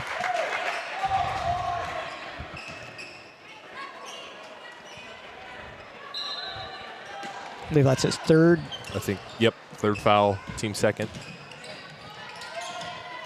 So teams will shoot 2 at 5 fouls. 5 minutes left to go here in the 4th quarter. Cowboys with the ball. Back to Fisher. Fisher drives to his left. Pump fakes. Goes at Vendeska. Gets his own rebound. The putback's good. Lead up to 12 now for the Cowboys. Just under 5 minutes remaining. Zeller drives in. Vendeska fires a corner 3. No good. Toss up for the rebound. Have a jump ball. Possession arrow will go to, I believe it'll stay with the Mustangs here. Yeah, I don't know if that was good recognition by Fisher going right at Vendeska. And Vendeska with 3rd fouls. Didn't want to pick up a 4th there, so he went right to him. Was able to go up and get his own rebound, put in 2. So good quality play there by the Cowboys, extending their lead out to 12 here with 4 minutes, 40 seconds left to go in the 4th. Here's Burgess. Loses the handle to Christensen. Christensen, dangerous pass. Funston with the extra hustle, and it'll stay with the Cowboys. It looked like he might have got it off the leg of Vendeska there. Yeah, it was hard to see who it actually hit. I kind of thought maybe it had gone off the leg. I don't know if it was Schneider and Vendeska over there. Maybe he had knocked it off of him, but officials say it was off of Abilene last. Mustangs will keep the ball here with 4:20 left to go. Vendeska drives to his left. layup goes up. He'll be fouled. Head to the line for 2. And with 4 minutes and 19 seconds, that would be the play for the Mustangs. Get a little aggressive here. If you have an open look from 3, take it. But with the way the officiating has gone, you know if you drive in, you're going to get a call. Well, I mean, like I said, just come to a jump stop. I don't even think you risk a charge or a block at this point in time. Free throw's good for Venduska. Trims the lead to 11 for the Mustangs. Possessions are too important at this point in time, so I think you're dribbling in the lane. I think you just pull up or look to kick it out. Try to avoid the contact altogether. 2 for 2 free throws for Venduska. 10-point lead for the Cowboys. Rock gets it to Hargrave. Hargrave to Funston. Funston inside to Rock, back out to Crump. And toss up for the rebound, stolen by Fisher. Kicks it out to Hargrave. He'll back it out. 4 minutes remaining here. I think that's the first Crump's miss from the 3-point line. He's human. Guess it has to happen every once in a while. He was on a hot streak in the first half. Kind of kept him in check in the second half, though.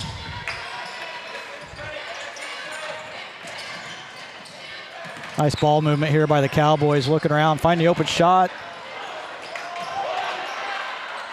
Nice rebound by Hargrave inside. Gets the second chance bucket to go. A little bit looking like the Spurs out there, Judd, with that ball movement.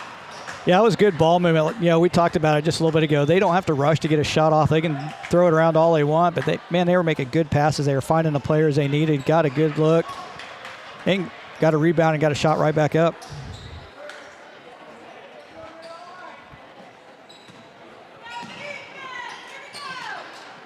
A 12-point lead for the Cowboys, 3:28 remaining. Dangerous pass, tried to get it into Zeller, stolen by Fisher. Fisher on the 2-on-1 break, jump stops, layup no good. Second chance tip goes to Funston, and now a 14-point lead for the Cowboys. Christensen drives in, loses the handle. Last touched by the Cowboys. And we're going to have a timeout as Justin Smith wants to talk things over.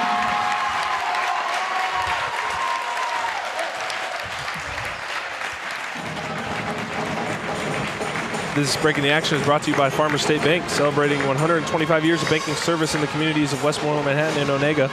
If you have a student looking for financial independence and to get rewarded for good grades, open up a Books and Bucks checking account with Farmers State Bank today. You can receive a $10 Amazon gift card for opening an account, plus $25 cash each semester with a GPA 3.5 or higher. To learn more, visit any of their 3 locations or visit them online at bankwithfarmers.com. Farmers State Bank, member FDIC and equal housing lender. All right, Judd, just over 3 minutes to play. Mustangs down late. What are some keys that could get them back into this game? Well, they're going to have to get quick shots. They don't have to take threes right now, but they need to get quick shots up. I wish I could tell you what the Cowboys are shooting percentage-wise. Mustangs are shooting 52% from the field, shooting 38 from the 3. Cowboys have to be shooting better than that. Mustangs with 16 turnovers, Cowboys with 15. I think they're just capitalizing on those turnovers better than the Mustangs right now. And quite honestly, for most of this game, it looks like the Mustangs have been outworked and out-hustled by the Cowboys, in my opinion. Chloe Burgess, long 2, no good. Rebound Zeller goes up, no good. And for the Cowboys on the offensive end, just kind of coasting here. I'd like to see the Mustangs be a little more aggressive on the defensive end. Get up into the grill of some of these ball handlers. Yeah, and Cowboys about made a mistake right there. Kind of pushing the ball a little bit more than they really need to. There you go. Nice hands by Trevor Christensen. Cowboys still have 3 timeouts to use, so if they get themselves kind of painted into a corner or into a trap, they can always take a timeout here with 2 minutes, 45 seconds left. Cowboys are really, I mean, they're in absolute control right now. All they got to do is not make mistakes. Right.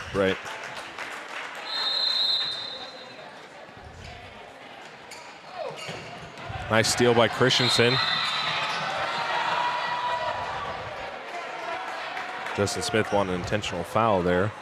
Yeah, good smart foul by Fisher. I think that's only his 3rd. So he had a couple fouls to give. Didn't want to give up anything easy.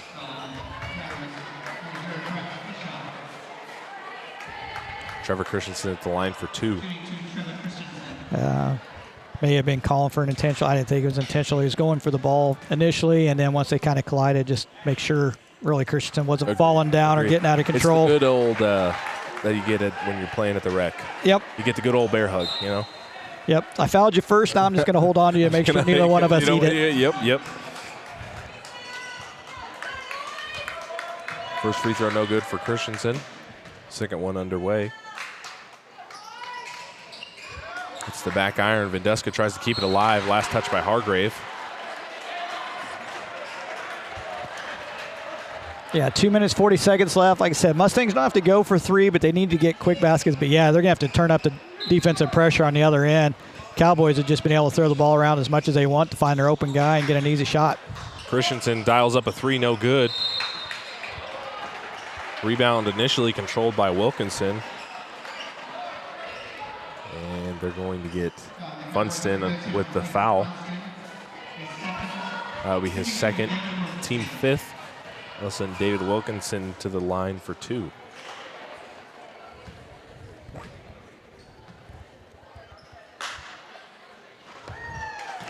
I'm sure if you're Coach Grafey, you really don't want your team fouling and given, opportunities to score points without the clock moving. But right now, Mustangs have missed three in a row on the free throw, so they're not doing themselves any favor. But I'm sure Coach Grafey would just assume that the clock keep rolling and make the Mustangs earn the baskets.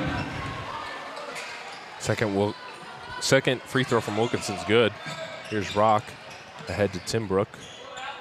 2:25 remaining. Little game of keep away now for the Cowboys. Has it stolen. Wilkinson advancing ahead to Vendeska. Inside to Martini. Martini's layup is good. 12-point lead now for the Cowboys. Fisher into the corner. Funston back out to Rock. Has it tipped. Rock out to Hargrave. And Fisher will get the offense set up for the Cowboys. Minute 50 left to go for the Cowboys here to try to seal this victory against the Rock Creek Mustangs.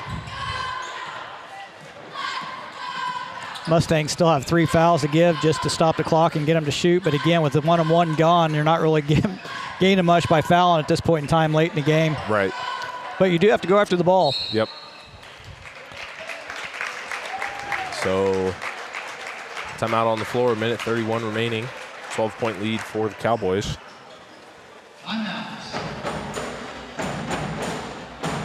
This Breaking the Action is brought to you by Backroads Broadcasting. Backroads Broadcasting and Rock Creek High School Journalism is working harder than ever to bring the action home to you. If you are looking for a live broadcast of your future event or interested in being a sponsor for future events, contact sales at brbc.live. Even if you are just enjoying tonight's free broadcast and would like to help Backroads Broadcasting or Rock Creek High School Journalism, you can always donate through Cash App, $BRBCL, or Venmo at BRBCL. Visit any of social medias at brbc.live. Or BRBC Live, sorry. BRBC Live. Yeah, a whole slew of social media apps out there nowadays. Yeah, going to be a tough task for the Mustangs here to try to come back down by 12. Really like what you want to see here if you're Coach Smith is just how strong do the guys on the floor finish up and how much they give you here in the last minute and a half to try to, either cut in the lead or eventually try to get a tie, try to force an overtime at this point in time. If you're the Abilene Cowboys, really, it's just make no mistakes, don't turn the ball over. That was an interesting series of events right there. It was. Possession arrow will stay with the Cowboys. Minute 30 remaining here to play. Timbrook didn't even have a chance to get in from the out of bounds for that ball come flying back at him. He was lucky it didn't hit him while he was standing there. And Funston will be fouled. He'll head to the free throw line. Just kidding. It's sideline. I thought they had 5. They got 3 fouls. Yeah, they got to give a couple more.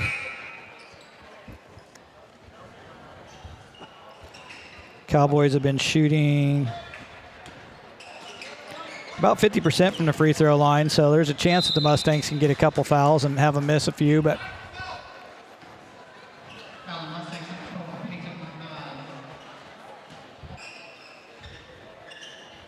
it's gotten very quiet in the gym. Zach Miller checking back in for the Cowboys.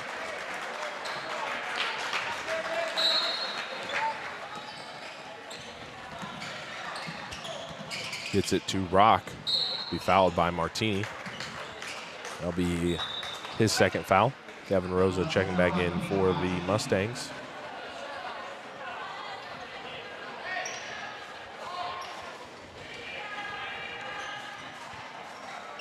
As well as Brady Schneider. Weston Rock at the free throw line for the Cowboys.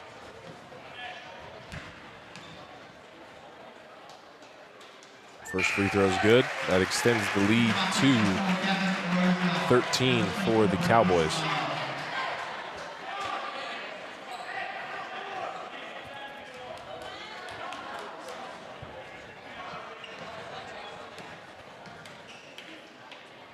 Weston Rock's second free throw is good. 14-point lead now for the Cowboys. Minute 24 remaining here, fourth quarter. I know we saw this matchup twice last year. We might be able to see it twice this year as well, but definitely we'll see it more often next year as both these teams will be in the NCKL together. Yeah, I actually think Abilene plays out of the 4A West. Mustangs are in the East, so if they see each other again this year, it will be in state, I believe. Mustangs last year played out of the East. Hargrave's first free throw is good. 15-point lead now for the Cowboys. Yeah, Mustangs, Wamego always right on that line between East and West.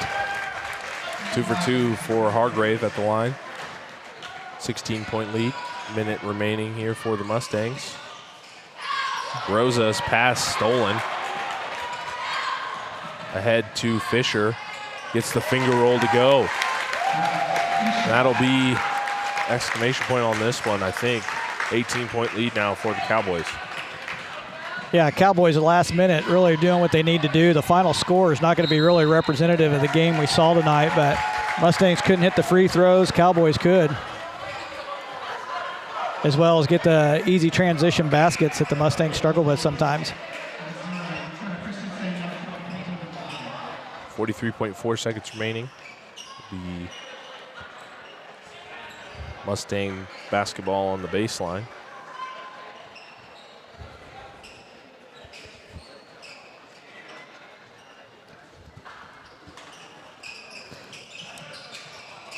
Gets it inside to Wilkinson. Vinduska back out to Christensen. Fires a three, no good. Rebound by Hargrave. And gets it to Weston Rock. And Cowboys can just dribble this one out. Good showing here by both teams. Second game of the season. Cowboys will cruise to a 2-0 start as the Mustangs fall to 1-1 and an 18-point victory here on the road. Yeah, Cowboys proving why they were a preseason ranked team with Keisha. They were preseason ranked fourth. Weren't ranked in the last coaches poll. I was kind of shocked by that myself, but they'll definitely be ranked before this week is done. Cowboys winning this one 70-52, and really honestly, the pressure just got to the Mustangs early on. They struggled with the Cowboy pressure. Cowboys had amazing full court pressure, and I think the other part that I think that they did really, really well is their half-court offense. They knew what they were doing. They ran their plays, they executed plays, and they found the players they needed to when it mattered most.